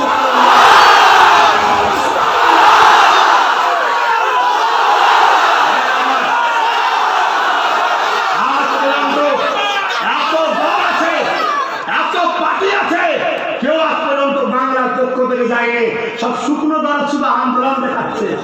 আন্দোলনে কখনো আইনটা রুকা যায় না, আইন হয়ে গেলে দুটো দিক দিয়ে রুকা যায়। আইনটা হবার আগে যদি আন্দোলন করা হতো ভয় খেলে হয়তো আইনটা করতো না, হয়ে গেলে রুকার জায়গা দুটো আছে, এক সুপ্রিম কোর্ট আর একটা যেখান থেকে হচ্ছে সেখানে। তাহলে আবার দাদা হুজুর কিন্তু তোমাদের পাশে দাঁড়ালো। কে দাঁড়িয়েছে? দাদা হুজুর দাঁড়িয়েছে। আমি কে? আমার ইজ্জত তো দাদা হুজুরকে নিয়ে। দাদা হুজুরের খুন আমার ছোট ভাই, তোমাদের বাবাজি মুরব্বীদের, তোমার যুবকদের, তোমাদের ছোট ভাই সে সুপ্রিম কোর্টে গিয়ে মামলা করেছে। 22 তারিখে তার শুনানি আছে। আল্লাহ পাক যেন দয়া করে এই জালিমদের বিরুদ্ধে যেন রায় হয়, এনআরসির বিরুদ্ধে, সিএর বিরুদ্ধে যেন রায় হয়, তাহলে জয়টা কিন্তু তোমার আবু বকরের হবে। জোরে বলুন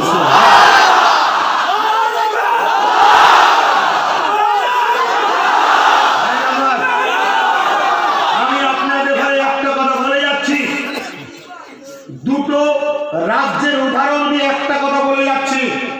তোমরা 73 বছর পিছনে ফিরে যাও, মন দিয়ে শোনো, আর খারাপ লাগছে না তো? 73 বছরের কথা পিছনে ফিরে যাও। 73 বছর দেশ স্বাধীনতার পর থেকে এই বাংলায় কংগ্রেস 30 বছর রাজত্ব করেছে। মুসলমানকে কি কংগ্রেস শেষ করেনি? জোরে বলুন। যদি শেষ না করতো তাহলে কংগ্রেস ছেড়ে সিপিএমে গেল কেন? বামফ্রন্ট 34 বছর বাংলায় রাজত্ব করেছে, মুসলমানের কি ক্ষতি করেনি? সবচেয়ে বড় ক্ষতি করেছে কি জানেন? মুসলমানকে প্ল্যান করে মূর্খ বানিয়ে রেখেছে। আজকে মূর্খ যদি না হতো আমাদেরকে অনেকদিন আগে আপনারাই আন্দোলন করতেন, ফুলফুরায় এত হুজুর ওয়াজ করতে হবে না, 10টা হুজুরকে রাজনীতি করতে হবে, তোমরাই বলতে। কথা বুঝে আসছে না? আজকে তোমাদের মূর্খ বানিয়ে রেখেছে বলেই তো আমরা কিছু বললি তোমরা বলো হুজুর কেন রাজনীতি করবে। তোমরা ইতিহাস পড়নি? নবী মক্কা থেকে মদিনায় গিয়ে, মদিনায় মানুষ ভয়ে যেত না, মদিনায় গিয়ে রাসূল আমার রাষ্ট্র কায়েম করলো, শান্তির রাষ্ট্র। ওই রাষ্ট্রের 10 বছর নবী রাষ্ট্রনায়ক প্রধানমন্ত্রী ছিল, আর মদিনায় এমন শান্তি কায়েম করে দিল আজও পৃথিবীর বুকে শান্তি শহর হলো মদিনা। জোরে বলুন। হযরত আবু বকর সিদ্দিক অর্ধেক পৃথিবীর রাষ্ট্রনায়ক ছিল, জানো না? হযরত Omar Faruk police commissioner, DIG, SP, IPS officer, police super, এই যে সব দেশে আছে এগুলো তো হযরত ওমর ফারুক শিক্ষা দিয়েছে। আজকে তাদের বাচ্চা আমরা বাংলা চালাতে পারবো না, কিন্তু আফসোস পরের লোক গাড়ি চাপলে তোমাদের বুক ফাটে না, আমাদের একটু দামি গাড়ি হেলে তোমাদের বুক ফেটে যায়। তাহলে কি খোলার গজব তোমাদের উপরে আসবে না? গজব এসেছে, কিন্তু এই জায়গা থেকে বাঁচার শখ আছে, এই জায়গা থেকে উঠে দাঁড়াবার শখ আছে। মরতে হবে, বীরের মতো মরবে না, কাপুরুষের মতো। কাপুরুষের মতো মরলে পরকালে নাজাত নাই, কাপুরুষের মতো মরলে পরে গাই বাচ্চাগুলো তোমাদেরকে গান দেবে। কবরের উপরে যে লাঠিতে পিটবে, কি করেছিস আমাদের জন্য? শুনছেন না? কাপুরুষের মধ্যে মরা মানে কি? তার মানে এরাও তো বাঁচতে পারবে না, এরাও তো কুকুরের মতো বাঁচতে হবে, পরে ভিক্ষা দিতে হবে, একটা কাগজে সই করাতে গেলে নেতার পা টিপতে হবে, একটা কাগজে সই করাতে গেলে বোনকে পাঠাতে হবে নেতার কাছে। ভাষা খারাপ লাগতে পারে, হাকিকতটা বলছি, শুনছো? আর যদি বীরের মতো মনে কি লাভ হবে? সর্বপ্রথম লাভ হবে আমার আল্লাহ তোমাকে পরকালে জান্নাত দেবে। জোরে বলুন সুবহানাল্লাহ। বীরের মতো বললে কি হবে? দুনিয়ার জমিনে তোমাদের পরের বাচ্চাগুলো তাদের দিকে চোখ তুলে কেউ কথা বলার সাহস পাবে না, এবং তোমাদের পরে যারা মা বোন আছে এরা যতদিন দুনিয়ায় বাঁচবে এরা মাথা তুলে ইজ্জতের সাথে বাঁচবে। জোরে বলুন সুবহানাল্লাহ। মরতে হবে, বীরের মতো মরতে যদি রাজি হও, সবাইকে দাওয়াত দিলাম ফুরফুরা শরীফ আহলে সুন্নাত ওয়াল জামাতের পাশে দাঁড়াও। কি করছে শুধু দেখো। আজকে 3.5 বছরের সংগঠন আহলে সুন্নাত ওয়াল জামাত কোনোদিন তোমাদের ঘরে কোনো ধোঁকা দিয়েছে? কোনো ক্ষতি করেছে?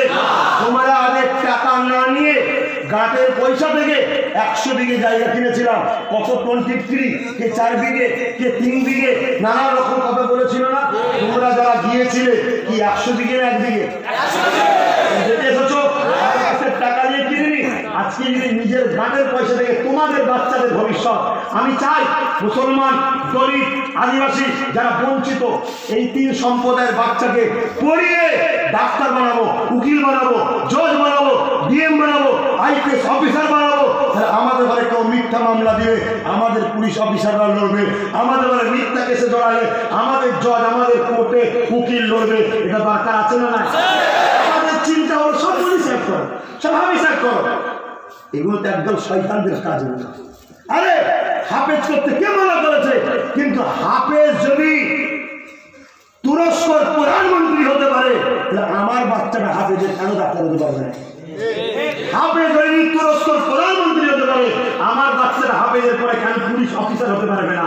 আর আমাদের ছেলে হাফেজ হয়ে এলে যাও বলো মসজিদ খুঁজে নাও, মসজিদ এই করে করে তো আমরা শেষ করেছি। হাফেজ যে তার ব্রেন তো নম্বর 1 ব্রেন, তার মানে একটা বাইরের দেশের ভাষা পুরো কোরআনকে যে জবর অক্ষর সব মুখস্থ যে রাখতে পারে, তাহলে সে যদি জেনারেল লাইনে তার হাফেজ হওয়ার পরে আবার যদি তার নিজের খরচ করে জেনারেল লাইনে ঢুকানো হয় তাহলে সে তো বড় বড় বিজ্ঞানী হয়ে যাবে। এটা কখনো চিন্তা করেছো? আজকে আব্বাস সিদ্দিকী চিন্তা করে 100 বিঘে জায়গা কিনে সেখানে কলেজ, হসপিটাল, বিশ্ববিদ্যালয় সব করতে চাইছে। একদল লোক এর পরও বিরোধী করছে, করার তো চিন্তা নেই, বিরোধী করছে। কেন? আব্বাস সিদ্দিকীর দিকে সবাই চলে যাবে। ভাই সবাই যদি চলে আসে আমি কি সবার দাও নিতে পারছি? তোর পাতো আসবে না বাবা। এত লোক কেন? এত খোদার উপরে ভরসা নেই? তোর দিকে যেটা আছে সেটাই খাবি, ঠিক না বেটি? তুই করিস না, আমি করবো না, ই করবে না, ও করবে না, আমার জাত তো আরো শেষ হয়ে যাবে। ভাবুন ভাইরা, তাই আজকে আমি আপনাদের কাছে বলতে চাইছি 73 বছর দেশ স্বাধীন হয়েছে, কংগ্রেস মুসলমানদের ঘরে খেলিয়েছে। খিলাফ কংগ্রেসের টিম, নামও কংগ্রেসের, খেলছে কিন্তু কে? জিতাচ্ছে কে? গোল দিচ্ছে কে? কিন্তু চেয়ারটা নিচ্ছে ওরা, ক্লাবে কাপ নিচ্ছে ওরা। 30 বছর এইভাবে মুসলমান বোকার মতো খেলেছে। এই খেলতে গিয়ে কত মুসলমানের পা ভেঙেছে, কত মুসলমানের জান গেছে, কত মুসলমানের বাপ গেছে, কত মুসলমানের মায়ের ইজ্জত গেছে, কত মুসলমানের ঘর বাড়ি গেছে, কত মুসলমানের চাকরি চলে গেছে। তারপরে বামফ্রন্ট এলো, কথা খারাপ লাগছে বলবো না বাধ্য। তারপরে বামফ্রন্ট এলো, বামফ্রন্ট এসে বললো হে মুসলমান, আরে কংগ্রেসের থেকে বেশি ভাড়া দেবো, আমার ক্লাবের হয়ে খেল। আমরা সঙ্গে সঙ্গে জার্সি চেঞ্জ করে, ক্লাব চেঞ্জ করে বামফ্রন্টের হয়ে খেলছি।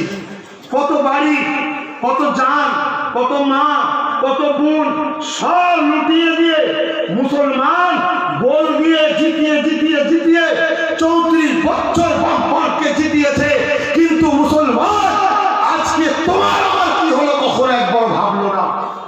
তারপরে দিদি চলে এলো, মাশাআল্লাহ বারাকাল্লাহ, ফুরফুরার তাবিজ রয়েছে, ফুরফুরার দোয়া আছে, ফুরফুরার তাবিজ, ফুরফুরার দোয়ার বরকতে আমার বাড়ি পুলিশ পাঠালো। দাদা বুঝছেন না? ফুরফুরা এই হয়েছে, ফুরফুরা দাদা হুজুরের 24% মুরিদ, পাগল হয়ে গেল। আরে কত সুন্দর মানুষ, কলমা পড়ছে দেখেছিস? আবার ইমামদের 2,500, ব্যাস আর কে রোকে? সবাই মিলে আবার দিদির ক্লাবে খেলছি, এখনো খেলছি খেলছি খেলছি খেলতে খেলতে দেখা গেল দিদি মুদির সঙ্গে মিশে গিয়ে আমাদের ঘরের দেশ থেকে পালাবার প্ল্যান করছে। তাহলে বলো এই জায়গায় দাঁড়িয়ে থেকে তোমরা কোন ক্লাবের হয়ে গেলে খেলবে? ভাবো এবারে আবার কি তারা বাম ফন্ডে ফিরে যাবে? বলো, মন খুলে কথা বলো। তোমার দেশ তোমার অধিকার দিয়েছে, বলিস না বলি তো সবাই মিলে গলাটি ধরে বলাচ্ছে। দেশ তোকে অধিকার দিয়েছে বলা, সংবিধান তোকে পাওয়ার দিয়েছে বলা। তাহলে আজকে কি দিদি যখন মোদির সঙ্গে মিশে গেছে, তাহলে আমরা কি তাহলে আবার বামফ্রন্টে ফিরে যাবো? তাহলে কংগ্রেসে ফিরে যাবো? কারণ বামফ্রন্ট তো আমাদের ধরে 34 বছর খেলিয়েছে, শুধু একবারে একটা কাপ দেয়নি। 2,000 টাকা দিয়েছিল, 3 দিন পরে একটা মিথ্যা কেস দিয়ে 4,000 টাকা বার করে নিয়েছে। এই করেছো তো নাকি? কংগ্রেসও তো এই করেছে। এই জায়গায় দাঁড়িয়ে থেকে আপনারা তাহলে কি করবেন? আর 2021-এ যদি খেলাটা ভালো না খেলতে পারে, এরপরে আপনাকে আর খেলতে হবে না, ওই ক্যাম্পে গিয়ে বসে থাকতে হবে। জানি না আমার এই কথা আপনারা বিশ্বাস করতে পারছেন কিনা, তবে পীরের বাচ্চা কখনো মিথ্যা বলিনি, আগামীতেও বলবো না। কিন্তু আমি আপনাদের ঘরে দেখাচ্ছি, হে মুসলমান, কংগ্রেস ডাকলো তোমরা সারা দিয়ে খেললে 30 বছর, তোমাদের ফল হলো 0। বামফ্রন্ট ডাকলো 34 বছর খেললে, ফল হলো তোমাদের 0। মন দিয়ে শুনছেন তো? দিদি ডেকেছে তোমাদের, আজকে এমন জায়গায় ফেলে দিয়েছে, সাপের মুখে নিজে ঠেলে দিয়েছে। এই জায়গায় দাঁড়িয়ে থেকে কংগ্রেসের ডাকে সারা দিলে তোমরা, বামফ্রন্টের ডাকে সারা দিলে তোমরা, দিদির ডাকে সারা দিলে তোমরা। আজ যদি আওলাদে রাসূল তোমাদের মা বোনদের একজন বাঁচাবার জন্য, তোমাদের অধিকারকে বুঝিয়ে দেওয়ার জন্য, আওলাদে রাসূল আমি আব্বাস সিদ্দিকী যদি একবার ডাকি যে আমরা একটা ক্লাব বানাবো, আমরাই কি হবো, আমরাই খেলবো, আমরাই কাপ রাখবো, আমার ডাকে কি তোমরা খেলতে রাজি আছো?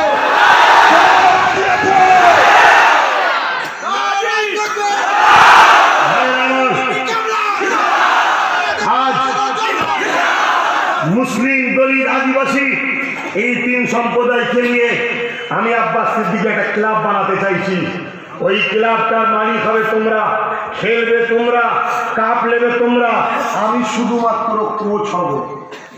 কেন আমি যাবো, ফুরফুরায় যাবে, আমি জলসা করবো, দোয়া দেবো, তাবিজ দেবো, ভালো পরামর্শটা দিতে পারি না? আমি কোচ হব। আমার সিদ্দিকুল্লাহর মতো এমএলএ হওয়ার শখ নাই, এমপি হওয়ার, মন্ত্রী হওয়ার, লাল হওয়ার শখ নাই। আজকে মুসলমানদের প্রতিনিধিকে ফিরাদ হাফি, ফিরাদ হাফি মুদির গলাতে ঝাড়ু চাদর পড়াচ্ছে, আর কি পড়াচ্ছে? গোলাপ ফুল দিচ্ছে। গোলাপ ফুল শুনুন, আবার হাজি নাকি? এ হাজি তো, হ্যাঁ এই দেখেন সিরি ফিরাদাতি, দেখেছেন? এদের হাকিকাত বুঝছেন? এদের হাকিকাত বুঝছেন? শুনুন, রাজনীতি কোনোদিন ইমানদার, রাজনীতি কোনোদিন ইমানদার, রাজনীতি কোনোদিন ইমানদার মুসলমানকে পথ দেবে না। শুনছেন? যাদের বাইরেটা মুসলমান, ভেতরটা কাফের, তাদের ঘরে পথ দেয়। আমি অনেক আগে বলেছিলাম এই মুসলমান নয়, কিন্তু আমার কথা লোক গুরুত্ব দেয়নি। আজ ঠকছে না, ঠকুনি। আজ বলে যাচ্ছি, 2021-এ যদি তোমরা মুজাদ্দেদ জামানের দেখানো রাস্তা ছেড়ে দাও, তোমরা ঠকবে। মুজাদ্দেদ জামানের দেখানো রাস্তা বলতে, মুজাদ্দেদ জামান দাদা হুজুর পীর কেবলা দেশ ভাগের পরে দাদা হুজুর পীর কেবলাকে বলেছিল, ও ফুরফুরার পীর আবু বকর, তুমি কি রাজনীতির কোনো ক্ষমতা নিতে চাও?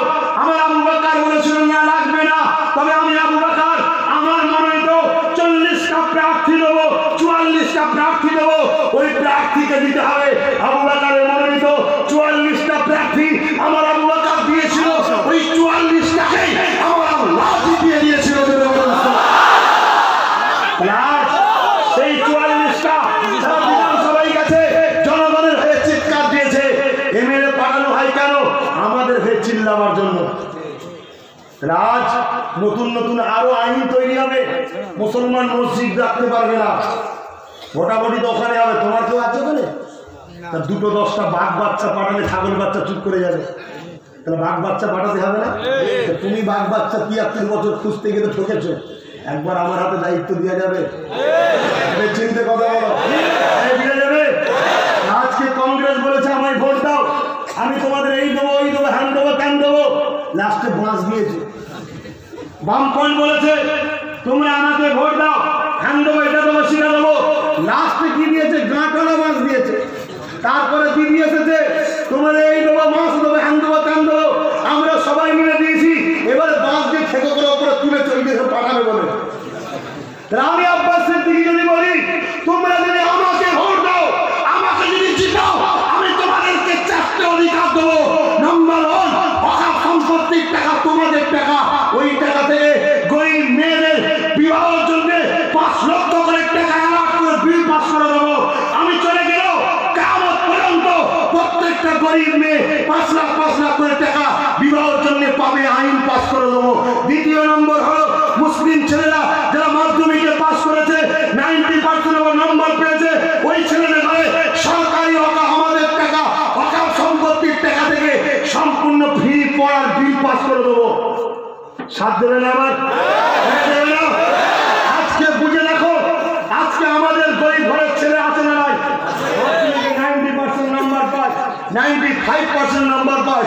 200 গরিব বাচ্চাকে আমি পড়াচ্ছি, 50টা ডাক্তার ছেলেকে পড়াচ্ছি আমি বলতে আহলে সুন্নাতুল জামাত। আর যদি ওয়াকফ সম্পত্তির টাকা থেকে একটা বিল পাস করা হয় যে ওয়াকফ সম্পত্তির টাকা থেকে গরিব ছেলেরা গরিব মেয়েরা মাধ্যমিকে যদি 90% উপর নম্বর পায়, তাদেরকে ওয়াকফ সম্পত্তি থেকে ফ্রি পড়ানো হবে, তাহলে আমার ঘরের ছেলে জজ হবে, উকিল হবে, ডিএম হবে, এসপি হবে, পুলিশ হবে, তাহলে আমাদের ঘরে কেউ মারতে পারবে? ঠকাতে পারবে? আমাদের নামের বানান কেউ ভুল লিখতে পারবে? আজকে আমাদের নেই বলেই তো ভুল হচ্ছে। ভালো, আজকে আমার একটা বোন 10টা বোন মাধ্যমিকে যদি 90% নম্বর পায়, ওকে যদি পড়ানো হয় ভালো লেডি ডাক্তার হয়ে যাবে। তাহলে আমাদের মা বোনেদের অপারেশনের সময় তাহলে পুরুষ ডাক্তারের কাছে যে শরীর দেখাতে হবে না, মহিলা ডাক্তার চিকিৎসা করবে। এর জন্য আব্বাস সিদ্দিকীকে যদি জিতাও, আব্বাস সিদ্দিকী কথা দিচ্ছে ওয়াকফ সম্পত্তি থেকে গরিব মেয়েদের পড়াশোনা 90% নম্বর পড়ে সম্পূর্ণ ফ্রি ব্যবস্থা করে আমি দেখাবো। সবার উপরে বিশ্বাস করে ভোট দিলে এই বাচ্চাটার উপর একবার বিশ্বাস করতে পারবে না? জোরে বলো। যদি কোনো মুসলমান আওলাদে রসুলকে বিশ্বাস না করে, তারা কত খোদার কথা বলা স্বাভাবিক। হ্যাঁ, জান্নাত যাবে, জান্নাত জান্নাত জান্নাত জান্নাত যাবে, তোমার বাপের জন্য জান্নাত যাবে। শুনে যাও, একটা কেউ জান্নাত যাবে না। জান্নাত রাসূলুল্লাহর জন্য আল্লাহ করেছে, নবীর গোলামরা ছাড়া কেউ জান্নাতে যাবে না। জোরে বলুন সুবহানাল্লাহ। তুমি নবীর গোলাম দাবি করবে আর আওলাদে রাসূলের কথা শুনবে না, তাহলে কিসের তুমি নবীর গোলাম? কিসের গোলাম? আগে ভালো ছিল। যদি বলেন আব্বাস সিদ্দিকী এত জোরে আপনি এইভাবে এত জেদ দিয়ে কথা বলছেন কেন? আমি জানি 2021-এর পরে কি দিন আসছে, আমাকে আল্লাহ বুঝিয়েছে, তাই বলছি। খুলে বলতে পারছি না, খুলে বলতে পারছি না, কেন আমার দুশ্মন বেড়ে যাচ্ছে। তোদেরকে বাঁচাতে গিয়ে আমার দুশ্মন বাড়ছে। আরো তাহলে শোনো যুবকেরা, আরো তাহলে বোঝো যুবকেরা, মায়ানমারে কি হয়েছিল জানো না? সিরিয়ায়, লিবিয়ায়, প্যালেস্তাইনে কি হচ্ছে জানো না? ভাইয়ের কানে বন্দুক, ভাইয়ের সামনে বোনকে রেপ করছে, বলছে দেখ চোখ খুলে, চোখ বন্ধ করে এনকাউন্টার করে দিচ্ছে। শুনেছো, দেখেছো? মোবাইলে নেট মেরে কি করো তোমরা? একটু দেখবে দুনিয়ায় কি হচ্ছে। তো ভাইয়ের আমার 3 নম্বর দাবি হলো, ইমাম আর মুয়াজ্জিন ভাইদের উদ্দেশ্য করে বলছি, এতদিন সবার ডাকে সাড়া দিয়েছিলে, বহু সংগঠনের পিছনে ছুটেছিলে, সবাই তোমাদের হলে খেলিয়েছে, গোল কিন্তু একটা কেউ তোমাদের হয়ে দাঁড়িয়ে সব নিজের পকেটে গোল ঢুকিয়েছে। ভুল বলছি? অনেক মুসলিম সংগঠন 10 বছর, 15 বছর, 20 বছর ধরে খেললো, কি করেছে? রেজাল্ট কি? আজকে সব মুখে গুরুপ দিয়ে বসে আছে, শুনছেন না? আর যদিও একটা দুটো বেরোচ্ছে, আবার পার্টির লোক নিয়ে ঘুরছে। ও তো আমাকে মেরেছে, ও তো আমায় লুটেছে, ওকে নিয়ে ঘুরছিস কেন? বলছে ওকে না নিয়ে বেরোলে আমার বুঝতে পারছেন না? আমি তো এর জন্য বেরিয়েছি, শুনছেন? ভাবুন আমার সোনার ভাইরা, মনে দুঃখ নেবেন না, অনেক ব্যথা নিয়ে বলছি। আমার মা বোনেদেরকে বাঁচাবার স্বার্থে বলছি, এই ঘরগুলোকে বাঁচাবার জন্য বলছি। অলরেডি বাবরি গেছে, সঙ্গে সঙ্গে বলেছে 3000 আরো মসজিদকে ভাঙবো, এইগুলোকে বাঁচাবার জন্য চিল্লাচ্ছি। পাওয়ার না হলে বাঁচানো যায়নি, বাপ পাওয়ার না হলে বাঁচানো যায়নি। তা 3 নম্বর হলো, ইমাম ভাইরা যদি আমার কথা মেনে নেন, 20,000 টাকা করে আমি যে দাবি করেছিলাম মাইনে দিতে হবে, ওই 20,000 টাকা মাইনে করে আমি দেখাবো বলে দিলাম।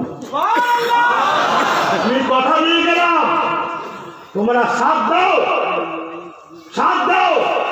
তোমরা জানো না অকাপ সম্পত্তির টাকা পার বছর ইনকাম কত? 22 থেকে 30,000 কোটি টাকা পার বছরে ইনকাম। যদি 1 বছর মুসলমানদের ঘরে দেওয়া হয়, পার প্রত্যেক মাথা পিছু 4 কোটি করে টাকা পাবে। সেই টাকা আজকে 73 বছর ধরে লুটা চলছে। কেন? আমাদের প্রত্যেকটা পাড়ায় পাড়ায় 4-5টা করে ভাড়াটিয়া লোক রাখা আছে পার্টির থেকে। তারা বোম নিয়ে, বন্দুক নিয়ে আমাদেরকে ভয় দেখায়, ভোটতে এখানে মেরে দেবো। কিন্তু আজ আমি জানতে চাইছি, তোমরা ওদের ভয়ে যেখানে সেখানে ভোট দিয়ে আগামী দিন তোমাদের মা বোনরা কি ক্যাম্পে বানাতে রাজি আছো? রাজি আছো? ওদেরকে ভোট দিয়ে কাউকে তো তোমাকে মরতেই হবে। অতএব বীরের মতো ওরা যদি বন্দুক বোম দেখাতে পারে, তোমরা কেন দেখাতে পারবে না? তোমরাও দেখাতে হবে, ঠিক হবে। ওরা যদি অন্যায়ের জন্য করে, আমরা দেশের জন্য করবো, মা বোনের ইজ্জত বাঁচাবার জন্য করবো, ঠিক না বেঠিক? অতএব প্রত্যেকটা বুথ থেকে 30 জন করে যুবক আমার সঙ্গে পার্সোনাল দেখা করো। কিছু গোপন কথা আছে যেগুলো মাইকে বলা যায় না, গোপন কিছু কথা আছে। যদি বাঁচতে চাও, প্রতিটা বুথ থেকে 30 জন করে যুবক আসবে, মা বেটির ইজ্জত বাঁচাবার জন্য ইউনিট করছি, আসবে। যদি আসো, আগে আসো। সাথে সাথে কেন এটা করছি সেটাও শুনে রেখে দাও। দেখা যাচ্ছে বামফ্রন্টের অত্যাচারে টিএমসির অনেক লোকেরা টিএমসি পার্টিকে এনেছিল, বামফ্রন্টের অত্যাচার জন্য এনেছিল। তো যারা মূল খেটে প্রথম থেকে এনেছিল, তারা কিন্তু আজকে পার্টির কোনো দায়িত্ব নেই, তাদের বাইরে বার করে দিয়েছে, ঠিক না বেটি? আজ দেখা যাচ্ছে আমরা জান লড়াবো, আমাদের একটা সুন্দর সকাল আল্লাহ দেবে, পরে দেখা যাবে সেই 2 নম্বর গুলো এসে দাদাগিরি দেবো, হুজুর আমি তো মূল, ঠিক না বেটি? এই প্রত্যেকটা বুথে 30 জন করে যুবক আগিয়ে আসো, তাদেরকে আমি চিনবো, তাদেরকে প্রাধান্য আমি আগে দেবো। কথা বুঝে আসছে? আল্লাহর রহমত শুরু হয়েছে, এই রহমতে কুড়িয়ে লাও, কুড়িয়ে লাও, কুড়িয়ে লাও। যেখানেই যাচ্ছে আব্বাস সিদ্দিকীর পিছনে হাজার হাজার যুবক ছুটছে, এটা আল্লাহর রহমত।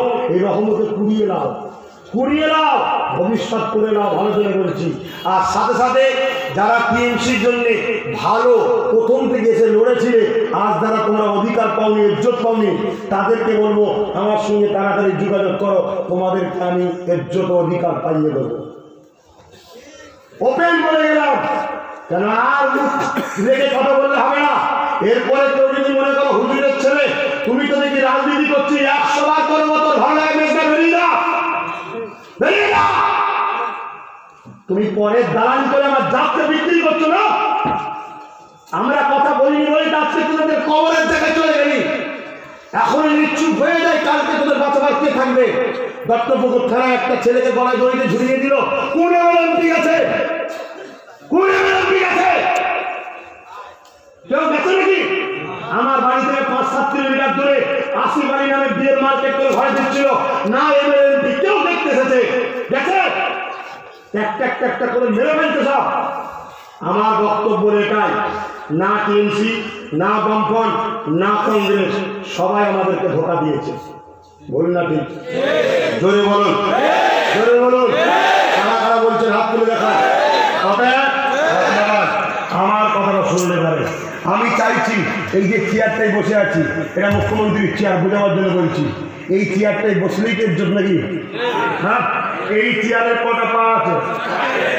3টে পা দিদি থাক, আমার অসুবিধা নেই, একটা পা কিন্তু আমার থাকবে। আমার বক্তব্য ভাই, আমরা পরে হয়ে খেলতে রাজি নয়। আমরা নিজেরা ক্লাব করবো, নিজেরা টিম করবো। 44 দাদা হুজুর 44টা দিয়েছিল, দাদা হুজুরের সেই জায়গাটাকে ধরে আমিও 44টাই না টার্গেট করেছি। 44টা জায়গায় আমরা দাঁড় করাবো। তোমাদের যেমন হারোয়া এলাকা, এখানে মুসলিম বেশি, কথা বুঝতেন না, এখানে দাঁড় করাবো, সবাই মিলে ভোট দিয়ে তাকে জিতাবো, কথা বুঝতেন না। এইভাবে দেখে দেখে 44টা আমাদের থাকবে, অর্থাৎ দাদা হুজুরের। দিদির 3টে আছে, দিদি যদি মনে করে এই চেয়ারটাই বসতে চাই, তাহলে আমার একটা পা আমার কাছে আছে, 44টা দরকার আছে। চলো দিদি, তোমার সঙ্গে জোট করলাম, অর্থাৎ পা লাগালাম, চেয়ারে বসো। দিদি বসে চোখ দেখায়, মুদি শুয়ে গুজুর গুজুর করে পাড়া করে নেয়।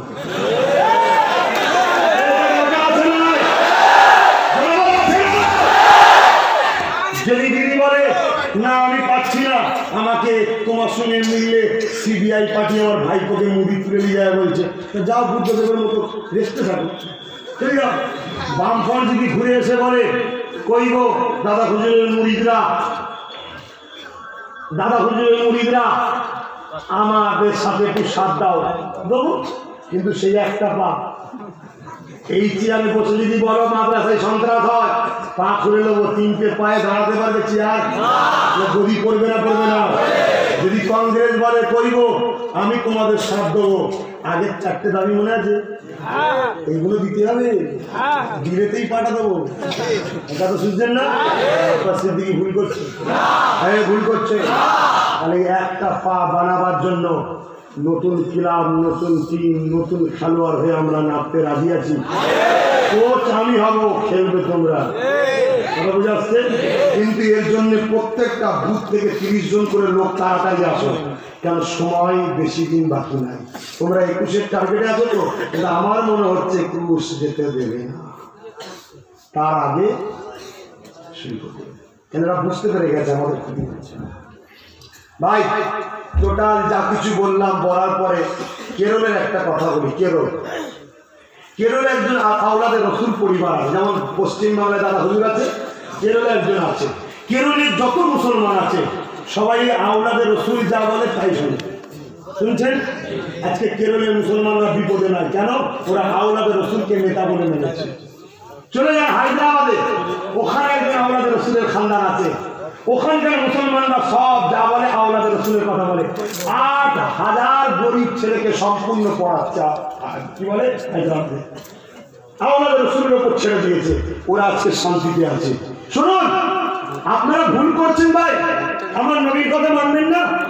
আল্লাহ নবী বলছে তোরা যদি বাঁচতে চাস 3টে জিনিসকে ধর, কিতাবুল্লাহ, সুন্নতে রাসূলি ও আহলে বাইতি। কিয়ামত পর্যন্ত তোদের লিডার হবে কারা? রাসূল মেক্কা শরীফে আব্দুল্লাহ ইবনে উমর থেকে বলছে কুরাইশ বংশের বাচ্চারা হবে। আজ কুরাইশ বংশের বাচ্চা তোমাদের কাছে জানতে চাইছে আগামী দিন তোমরা কি আমার দাবিটা মেনে নেবে?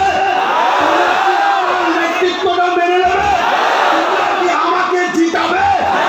যদি আমায় জিতাও, যেমন নেতাজি বলেছিল রক্ত দিয়ে স্বাধীনতা দেবো, তোমরা যদি আমায় জিতাও, আমি বীরের বাচ্চা জবান দিয়ে গেলাম, তোমাদের হয় এর চোখের সঙ্গে মাথা তুলে বাঁচার স্বাধীনতা দেবো, কথা দিয়ে গেলাম।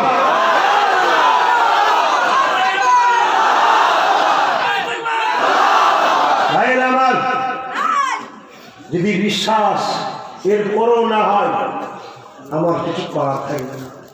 আজকে দত্তপুকুরে যদি আমাদের 44টা এমএলএ থাকতো, না দত্তপুকুরের ছেলেটার বাড়ি 44 জনকে দাঁড়াতো না পাশে? জোরে বলুন, দাঁড়াতো না কেন? আমি তো ফোন করতাম জলদি করে যা। যেমন কেরলে আওলাদে রসুল চালাচ্ছে যাদের ঘরে, যা হয় সমস্যায় ফোন করে দেখো, পার্লামেন্টে গিয়ে এই কথাটা বলবে, বিধানসভায় গিয়ে এই কথাটা বলবে, পিসার যা বলে দেয় তারা বলছে, শুনছেন না ভাই? আজকে হায়দ্রাবাদে ওটা হচ্ছে। তা আমার বাংলায় 73 বছর এত থাকার পরে এখনো যদি আপনারা আমাকে বিশ্বাস না করে যদি ইদিক উদিক করেন, আমি দুঃখিত। আগামী দিন আপনাদের সেই কষ্ট আমি দেখতে পাবো না, তাই আপনাদের থেকে আমি দূরে থাকতে চাই। আর যদি বলেন যে না আমরা আপনাকে ভালোবাসি ছেলের মতো, ভাইয়ের মতো, তাহলে ভাই কখনো ভাইকে ধোকা দেয় না, ছেলে কখনো বাপকে ধোকা দেয় না। সেই হিসাবে আজকে আমি বলে যাব, যদি ভালোবাসেন তাহলে আপনারা সাক্ষী দেন, আমি আপনাদের হয়ে কথা বলবো, এটাকে আপনারা চান? আমি আপনাদের দাবি আদায়ের জন্য লড়াই করবো, এটাকে আপনারা চান? আপনারা কথা বললে জেল দিয়ে দেবে, আপনারা কথা বললে মিথ্যা মামলায় জড়িয়ে দেবে, এই আব্বাস সিদ্দিকী বলছে যদি অন্যায় করে থাকি, মায়ের দুধ খেয়ে থাকি, দিনের বেলা পুলিশ পাঠিয়ে একবার দেয়। কথা বুঝতেন না, বোঝেন না? রাত দুটোই পাঠিয়েছি, অত রাত্রিরে কোথায় খাবার টাবার পাবো, তাই মেহমানদারি করতে পারিনি। দিনের বেলা একবার পাঠাবি, এমন বুঝে বুঝে খাওয়াবো, জীবনে পীর সাহেবের দরজার দিকে তাকিয়ে দেখবে না। কথা বুঝে আসছে?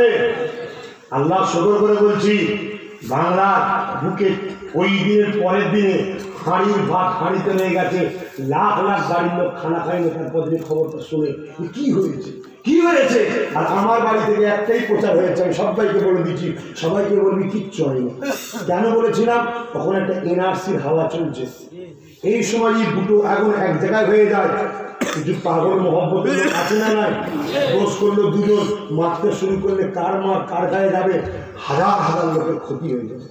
আমি কন্ট্রোল করে নিয়েছি, কিন্তু এর জবাব গণতান্ত্রিক পদ্ধতিতে দেবো আমরা। দিতে হবে না, হবে না, দিতে হবে না, হবে না।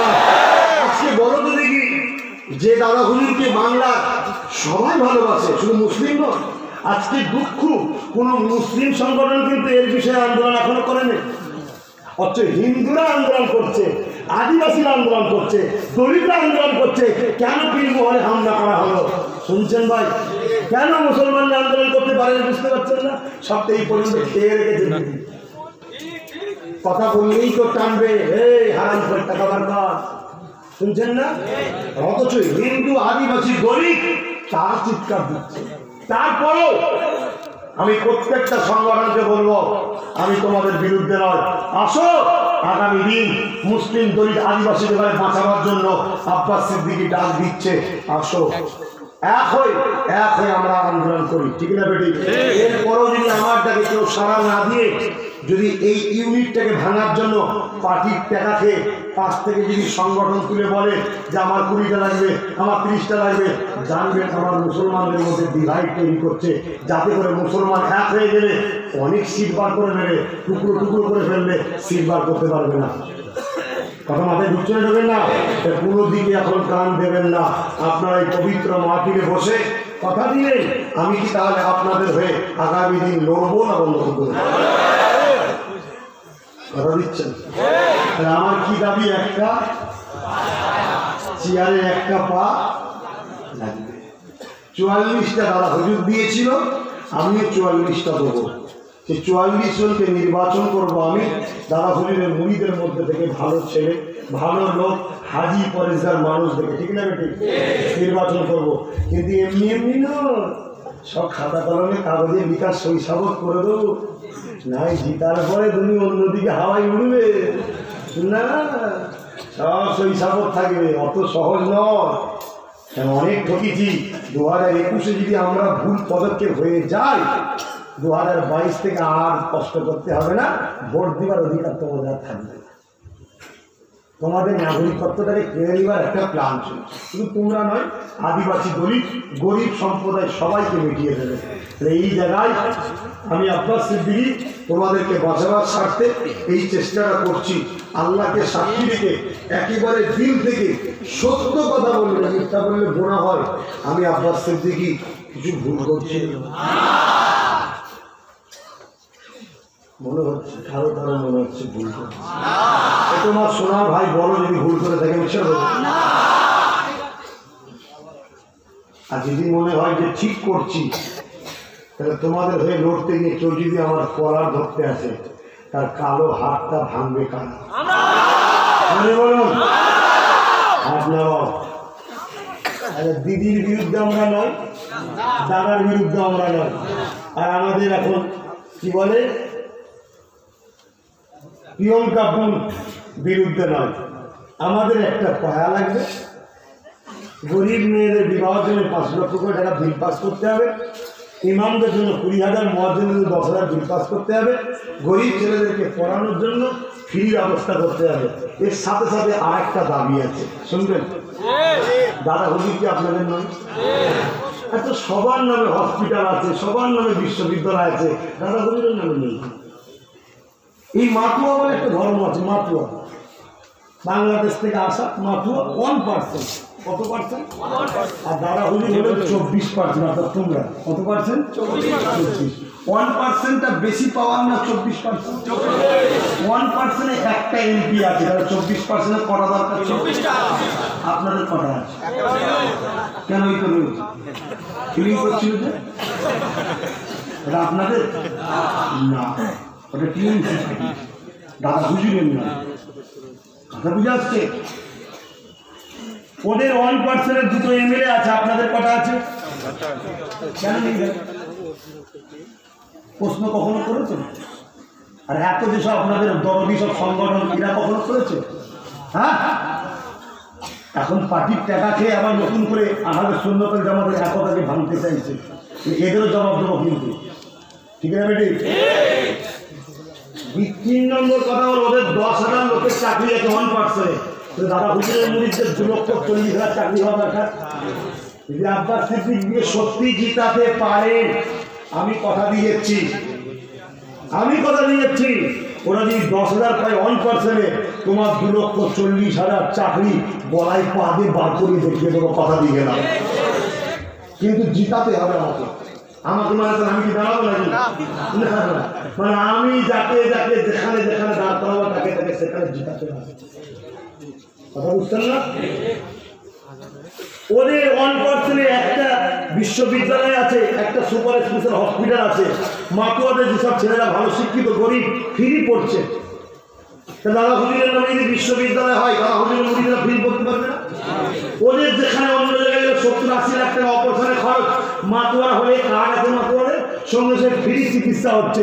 দাদা হুজুরের মুরিদ 2,000-4,000 টাকা গাড়ি ভাড়া করে ফুটপুরায় গেলে 70,000-এর জায়গায় ফ্রি চিকিৎসা হবে। দাদা হুজুরের নামে বিশ্ববিদ্যালয় সুপার স্পেশাল হসপিটালের দরকার আছে না নাই? আরো জোরে বলুন, আছে না নাই? এই 4টে দাবি আর একটা পায়া যে দেবে, আমি আব্বাস সিদ্দিকী তার পক্ষে কথা বলবো, আর তোমাদের লক্ষ লক্ষ মানুষকে বাংলায় নামাবো তাদের হয়ে প্রচার করার জন্য। কথা বুঝতে না? আর যদি কেউ না দেয় বলুন, নিজেরাই তৈরি করে নেবো, নিজেরাই নেমে যাবো, কথা বুঝছেন? যদি কোনো বাইরে থেকে কোনো নতুন দল আসে, তোমরা কি হু করে ঢুকে যাবে না পায়া 3-4টে দাবির কথা বলবে? মাথায় রাখবে, শুধু মুসলমান দেখুনি, তোমাদের সব থেকে নম্বর 1 দুশ্মন হলো মুনাফিক মুসলমান। তোমাদের কথা বুঝে আসছে? মুসলমান দেখুনি, দেখো ইমানদার নাকি। আজকে বাইরে থেকে এলে হবে না, আমাদের এই দাবি মানতে হবে। এই দাবি যে মানবে, বিজেপি ছাড়া সবার সঙ্গে আমরা হাত মেলাতে রাজি আছি, শুধু বিজেপির সঙ্গে নয়, কারণ বিজেপি ইসলাম বিরোধী, দেশ বিরোধী। ওর সঙ্গে হাত মিলিয়ে ইসলাম ও দেশের ক্ষতি করা যাবে না। এবারে আমি বিদায় নেবো, বিদায় নেবার একটা শেষ কথা, কে কি দুঃখ পেলেন একটু বলেন না? আমি বলছি বলেন না, চলে যাওয়ার পরে যেন চায়ের দোকানে সমালোচনা গীবত করা হয়। গীবতের গুনাহ কত জানেন তো? মরা ভাইয়ের গোস্ত খাওয়ার সময়। আপনি যদি কারো কিছু দুঃখ লাগে বলুন, দুঃখ নেই কেন? আমি ভালোবাসি, আমি এই চিন্তা ভাবনা নিয়ে জানকে বাজি লাগিয়ে রাস্তায় ঘুরে বেড়াচ্ছি, তোমাদেরকে বাঁচাবার চেষ্টা করছি। কেন? আমি কসম খোদা বলে যাচ্ছি, কোনো এমএলএ এমপি হওয়ার আমার স্বপ্ন আছে। আমি যেমন দাদা হুজুরের ঘরের আওলাদ, যেমন জলসা করছি, পীরমুইদি করছি, তাবিজ দিচ্ছি, ঝাড়ফুঁক দিচ্ছি, ও আমার ওইটাই ঠিক আছে। কিন্তু আল্লাহ রসুল বলেছেন নেতৃত্ব মানতে হবে আওলাদের রসুলের। তাই তোমরা ভুল জায়গায় চলে গেছো, তাই আমি চেষ্টা করছি তোমাদেরকে একটা ঠিক জায়গায় নিয়ে আসার। কোরআনের সন্তানের বাচ্চা হিসাবে চেষ্টা করছি, এই কাজটা করবো না বাধ্য? তাহলে ইনশাল্লাহ আর এর জন্য সর্বপ্রথম কি লাগবে? আরে পায়াটা পেতে গেলে কি লাগবে? প্রতিটা বুথ থেকে 30 জন করে তাড়াতাড়ি, যারা মেম্বার হয়ে গেছো তারাও যোগাযোগ করো, আর যারা হওনি 30 জন করে মেম্বার হয়ে আসো। আরএসএস কিন্তু রাজনীতি করে না, কিন্তু আরএসএস এর কথায় ভারতের প্রধানমন্ত্রী চলে। তাহলে আহলে সুন্নাত ওয়াল জামাত রাজনীতি করবে না, আহলে সুন্নাত ওয়াল জামাতের কথা বাংলার মুখ্যমন্ত্রীকে চলতে হবে। সেই পাওয়ারটা তৈরি করতে গেলে বাংলা যদি 10,000 বুথে আমরা 30 জন করে তৈরি করি, তাহলে 10,000 বুথে 30 জন থাকলে প্রত্যেকটা বুথ থেকেই তো আমরা লিড দিয়ে জিতাতে পারবো। ঠিক না বেরি? একটা বুথে কারো উপরে অত্যাচার হলে ৯,৯৯৯টা বুথে আন্দোলন করে তার পাশে দাঁড়াতে পারবো। এই ইউনিটি ছাড়া বাঁচার বিকল্প রাস্তা নাই। কথা বুঝছেন না, বলেন না? আর এই বুদ্ধিটা আমাকে তো আমার আল্লাহ দিয়েছে, আর এটা তো আমার ইসলামে শিখিয়েছে। কথা বুঝছেন না, বলেন না? তাহলে আপনারা কি চেষ্টা করে হবে? যদি না হন তাহলে বেকার আপনাদের হয়ে আমার লড়াই। কথা বুঝছেন না? অলরেডি ২৫০০-এর উপরে কিন্তু আমার বুথ কমিটি আছে। ২৫০০-এর উপর আমার বুথ কমিটি আছে। এটা যদি ১০,০০০ পর্যন্ত টেক্কি দিতে পারি, যে সরকারি থাকুক না কেন আমাদেরকে চোখ দেখাতে। আমি ক্ষতি করছি না তো? আপনারা কি বলছেন? ক্ষতি করছি না তো? বলেন এই সুযোগে একটু চুপ করে থাকি, পরে দোকানে যে সমালোচনা করছেন। আল্লাহ আপনি বিচার করবেন, আল্লাহ বিচার করবেন। যেমন বিচার হলো, ওর থেকে কঠিন বিচার হলো। তো যাক, আমি অনেক কিছু আপনাদের বললাম, কথাতে ভাষাতে ব্যবহারে। কটা বাচ্চা দিলে কটা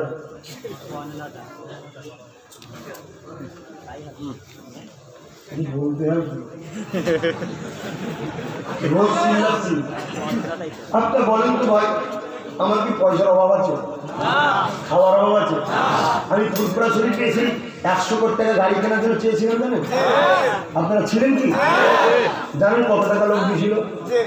৩৩ লক্ষ টাকা দিয়েছিল।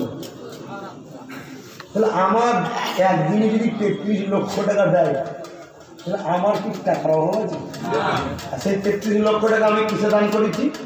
অনাথ আশ্রমে, গরিব বাচ্চাদের দান করেছি। আমি যদি জাতি ফুলপুরায় ডেকেছিলাম, প্রশাসন বলছে ৩০ লক্ষর উপরে লোক হয়েছে। আমি তো একটা বন্ধ রাস্তায় ছিলাম, তারপরেও অনেক লোক ঢুকেছে। বহু জায়গা থেকে গাড়িকে ঘুরিয়ে দিয়েছে। তা আমি যদি কলকাতার ব্রিকেটে ২০২১-এ ভোটের আগে ডাকি, আপনারা সবাই যাবেন? আজকে দেশের অন্যান্য পার্টি ডাকলে ৫ লাখ, ৬ লাখ, ৭ লাখ লোক হয়, আর আব্বাস সিদ্দিকী ডাকলে দিয়ে ৪০ লক্ষ লোক হয়। তাহলে মুখ্যমন্ত্রী যদি অন্য কেউ হয়, কিন্তু কথা তো আব্বাস সিদ্দিকী শুনতে হবে নাকি? এইটা আমি যদি করি, আমি মনে হয় তোমাদের ক্ষতি করবো? আমি ৪,০০০ গরিব ছেলেকে গার্ডের পয়সা দিয়ে জেল থেকে জামিন করিয়ে ঘরে দিয়েছি, জানো, এই ৩.৫ বছরের মধ্যে। তাহলে আমি যদি যে রাস্তা দেখাচ্ছি, তাহলে আজ যদি ৪৪টা এমএলএ আমার কথা শোনে, তাহলে আমার কোনো ভাই বিপদে পড়লে আমি সঙ্গে সঙ্গে ফোন করবো, তারা ছুটবে। তাহলে এটা কি করবে না? এটাকে ভাঙার কিন্তু চেষ্টা কম হবে না। এটা ভাঙতে গিয়ে হয়তো তোমাদের কাউকে ১০,০০০ টাকাও দিতে পারে, ভেঙে যাবে তো। ১০,০০০ টাকায় যদি তুমি মনে করো তারপরে জিতার পরে তোমার ২০,০০০ টাকাও নেবে, আর ক্যাম্পেও পারে না। মনে রেখে দিয়ে অতএব ২০২১টা আল্লাহর হস্তে বিক্রি হয়ে যাবে। বাপ, নিজের পাওয়ার নিজে তৈরি কর, নিজের পাওয়ার নিজে তৈরি কর। দলিত আদিবাসীরা আমার সাথ দিচ্ছে। আসো সবাই মিলে এক হয়ে, আমরা ৭৩ বছর বঞ্চিত ছিলাম, আমরা আমাদের অধিকারটা বুঝে নিই, অন্য কিছু নয়। এই অধিকার বোঝার অধিকার আমাদের ঘরে সংবিধান দিয়েছে। তো যা, এই রাস্তায় আমি কাজ করছি। আপনারা যদি মনে করেন তাহলে আগামী দিন কে আমার পাশে আছে, কে আমার পাশে নাই, তার জন্য একটাই রাস্তা। প্রতি বুথ থেকে কম করে হলে ৩০ জন নাম লিখাও। আসো ফুরপাশে আহলে সুন্নাত ওয়াল জামাতের। ৩০-এর বেশি হলো আলহামদুলিল্লাহ, কিন্তু ছোট করে হলো কম করে ৩০ জন। আমি বিদায় নিলাম আপনাদের কাছ থেকে। আপনারা আমাকে সালাম দেন। ওয়ালাইকুম আসসালাম ওয়া রাহমাতুল্লাহি ওয়া বারাকাতুহু। যেখানেই থাকি আমার প্রিয়ারা নবীকে একবার সালাম তো দিয়া নবী।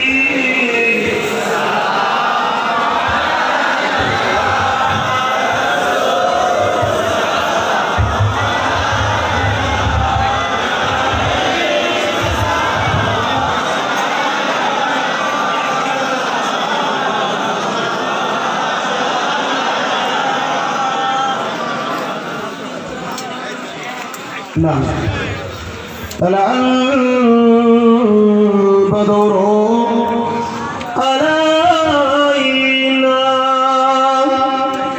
من شنيعة الوداع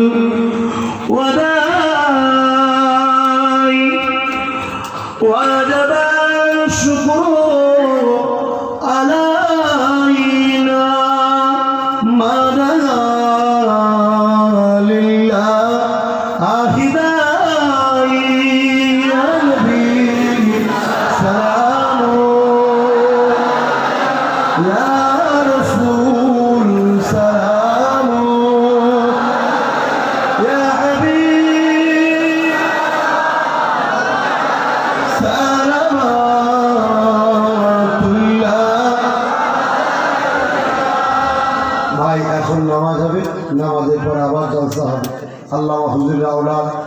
পীরজাদা আশরাফুল আমিন সাহেব চাচাজি তিনি আছেন, আওলাদে মোজাদ্দেদ পীর আল্লামা শাহ সুফি আবু তাহের সিদ্দিকী চাচার হুজুর পীর কেবলা, আমার চাচার হুজুর পীর কেবলা তিনি আছেন।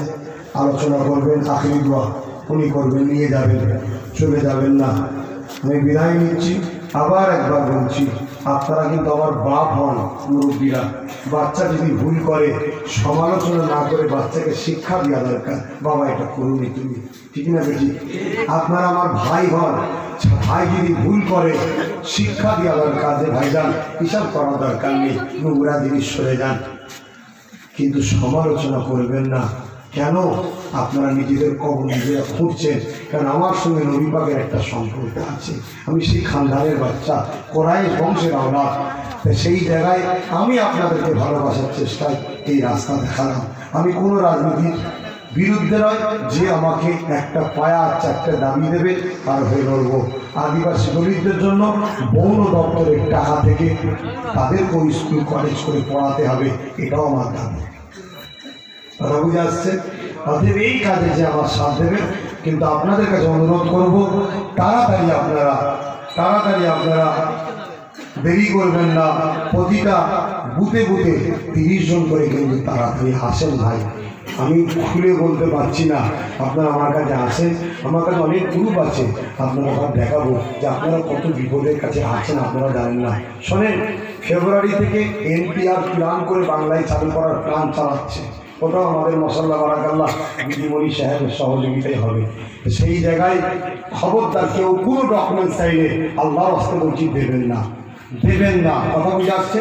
আমি ভারতের নাগরিক, এটাই আমার পরিচয়, কাগজপত্র দেখাতে পারবো না। এর জন্য যে আসবে ঝগড়া করবেন না, যে যাই বলো কোনো কথাই তর্ক ঝগড়াই যাবেন না, আর সবাই একে অপরের সঙ্গে মিলেমিশে থাকবে। কথা শুনছেন ভাই? আর একটা কথা হলো, হিন্দুরা কিন্তু বিজেপির পক্ষে নয়। যদি পক্ষে হতো মাত্র 33% ভোট কিন্তু বিজেপি পেয়েছে, কিন্তু তারা আবার সবাই এখন বেরিয়ে যাচ্ছে। শুনছেন? খবরদার ওদেরকে ভুল বুঝবেন না, ওদের সঙ্গে মিলেমিশে থাকবেন, ওরাও আমাদেরকে ভালোবাসে। কথা বুঝে আসছে? অনেকে চেষ্টা করবে দাঙ্গা লাগাবার, মাথা ঠান্ডা রাখুন। ভুল বুঝাবুঝি হয় এক জায়গায় বসে সেটিং করে নেবেন, খবরদার ফেতনায় পা দেবেন না। ফেতনায় যদি পা না দেন, কোনোদিন ক্ষমতা নেই এই অশুভ শক্তি বিজেপি আসতে পারবে। আর একটা কথা, আমি যদি ফেব্রুয়ারি মাসে পাক সার্কাসে একটা ডাক দিই সর্বধর্মীয় সভা ও NRCর ব্যাপারে, মানে সমস্ত ধর্মের ধর্মগুরু থাকবেন, আর NRC-CA এর ব্যাপারে পাক সার্কাসে যদি ডাকি এই ফেব্রুয়ারি মাসে, খবর বলে একটু হাজির দেবেন?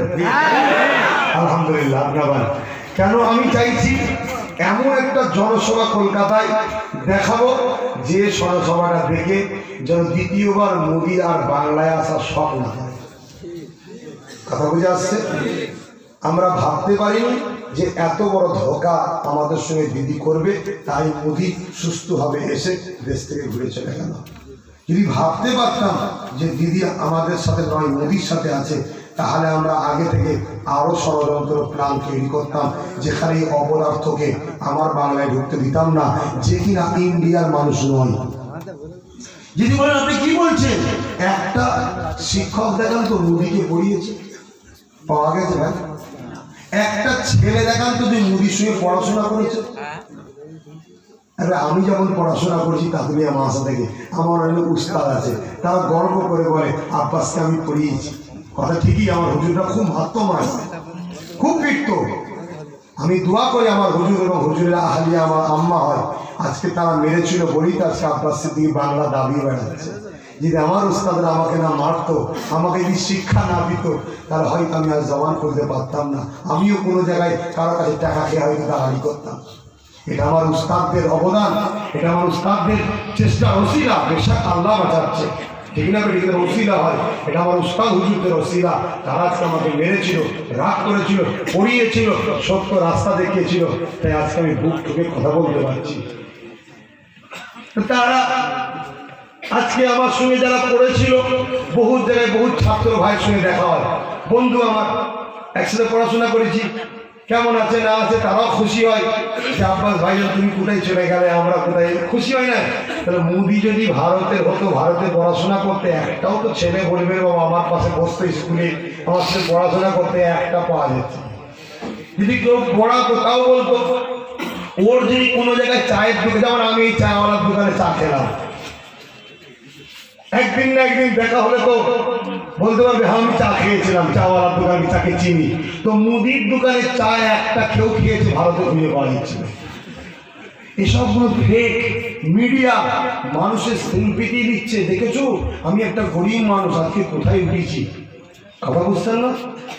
এগুলোতে বিজেপি গভর্নমেন্ট এত মিথ্যা বলছে বলার মতো নয়। তাই অনুরোধ করবো জাতি বর্ণ ধর্ম নির্বিশেষে দেশকে বাঁচাবার স্বার্থে এই অপদার্থ সরকারের থেকে সবাই মুখ ঘুরিয়ে নেন। আমি বিদায় নিচ্ছি, আমি যাবো, কেউ আমার হাতে মুসাফা করবেন না, কেন অনেকটা রাত হয়ে গেছে, আমাকে অন্য জায়গায় যেতে হবে আমার। আল্লাহুম্মা আমিন। আল্লাহ আমি দুটো দোয়া চাইব, খোদা আমাদের সবাইকে বিশেষ করে এই যুবকগুলোকে আমার ভাই বানিয়ে দাও আল্লাহ। এদেরকে আমি যে রাস্তা দেখাচ্ছি আল্লাহ, এরা যেন তাড়াতাড়ি তোর পাশে আহলে সুন্নাত ওয়াল জামাতের পাশে দাঁড়িয়ে যায় আল্লাহ। সাথে সাথে এদের মা বা ভাই বোন স্ত্রী বাচ্চা সকলের জানমালকে তুমি হেফাজত করো আল্লাহ। আমরা অনেক গুনাহগার, নামাজ কাটা করি আর করি, আপনি রাগ করেছেন তাই জালিম বাদশা বসে অত্যাচার করছে, আল্লাহ মাফ করে দেন আল্লাহ। আল্লাহ আমার সমস্ত যুবক ভাইগুলোকে, যুবতী বোনগুলোকে নামাজি বানিয়ে দাও আল্লাহ, প্রত্যেকটা মা বোনকে নামাজি বানিয়ে দাও আল্লাহ। আল্লাহ সাথে সাথে আমার ভারতবর্ষকে বিদেশি শক্তি থেকে হেফাজত করুন আল্লাহ। আল্লাহ আমার ভারতবর্ষকে যারা লুটছে এই অপদার্থ সরকারের হাত থেকে দেশকে বাঁচান আল্লাহ। সাথে সাথে ভারতবর্ষে হিন্দু দলিত আদিবাসী আল্লাহ এরাও তো তোমারই সৃষ্টি, এদেরকেও তুমি হেফাজত করো, এদেরকেও তুমি হেদায়েত করো, এদেরও বাচ্চা ছেলেগুলিকে তুমি সুখে শান্তিতে রাখো আল্লাহ। সবাই তো তোমার সৃষ্টি, সবাইকে তুমি মিলেমিশে রাখো আল্লাহ। আমি আমার ভাইগুলোকে নিয়ে ইসলামের স্বার্থে, দেশের স্বার্থে, কওমের স্বার্থে, গরিবের স্বার্থে একটা একতা তৈরি করতে চাইছি খোদা। আমি আপনার সাহায্য চাইছি, জানি না এরা আমার সাথ দেবে কিনা, তবে দুনিয়ায় এই লড়াইয়ে যারা আমার সাথ দেবে আখিরাতে যেন আমরা একসাথে জান্নাতি হতে পারি আল্লাহ। আল্লাহ আপনি বড় দয়ালু, আপনার কাছে ভিক্ষার আশা চাইলাম, এই জালিম সরকার থেকে আমার দেশ ও দেশবাসীকে বাঁচান। আমিন সুম্মা আমিন। লা ইলাহা ইল্লাল্লাহু মুহাম্মাদুর রাসূলুল্লাহ সাল্লাল্লাহু আলাইহি ওয়াসাল্লাম। আপনারা আমাকে সালাম দেন। আসসালামু আলাইকুম। নামাজ হবে, উযু করে মসজিদে চলে।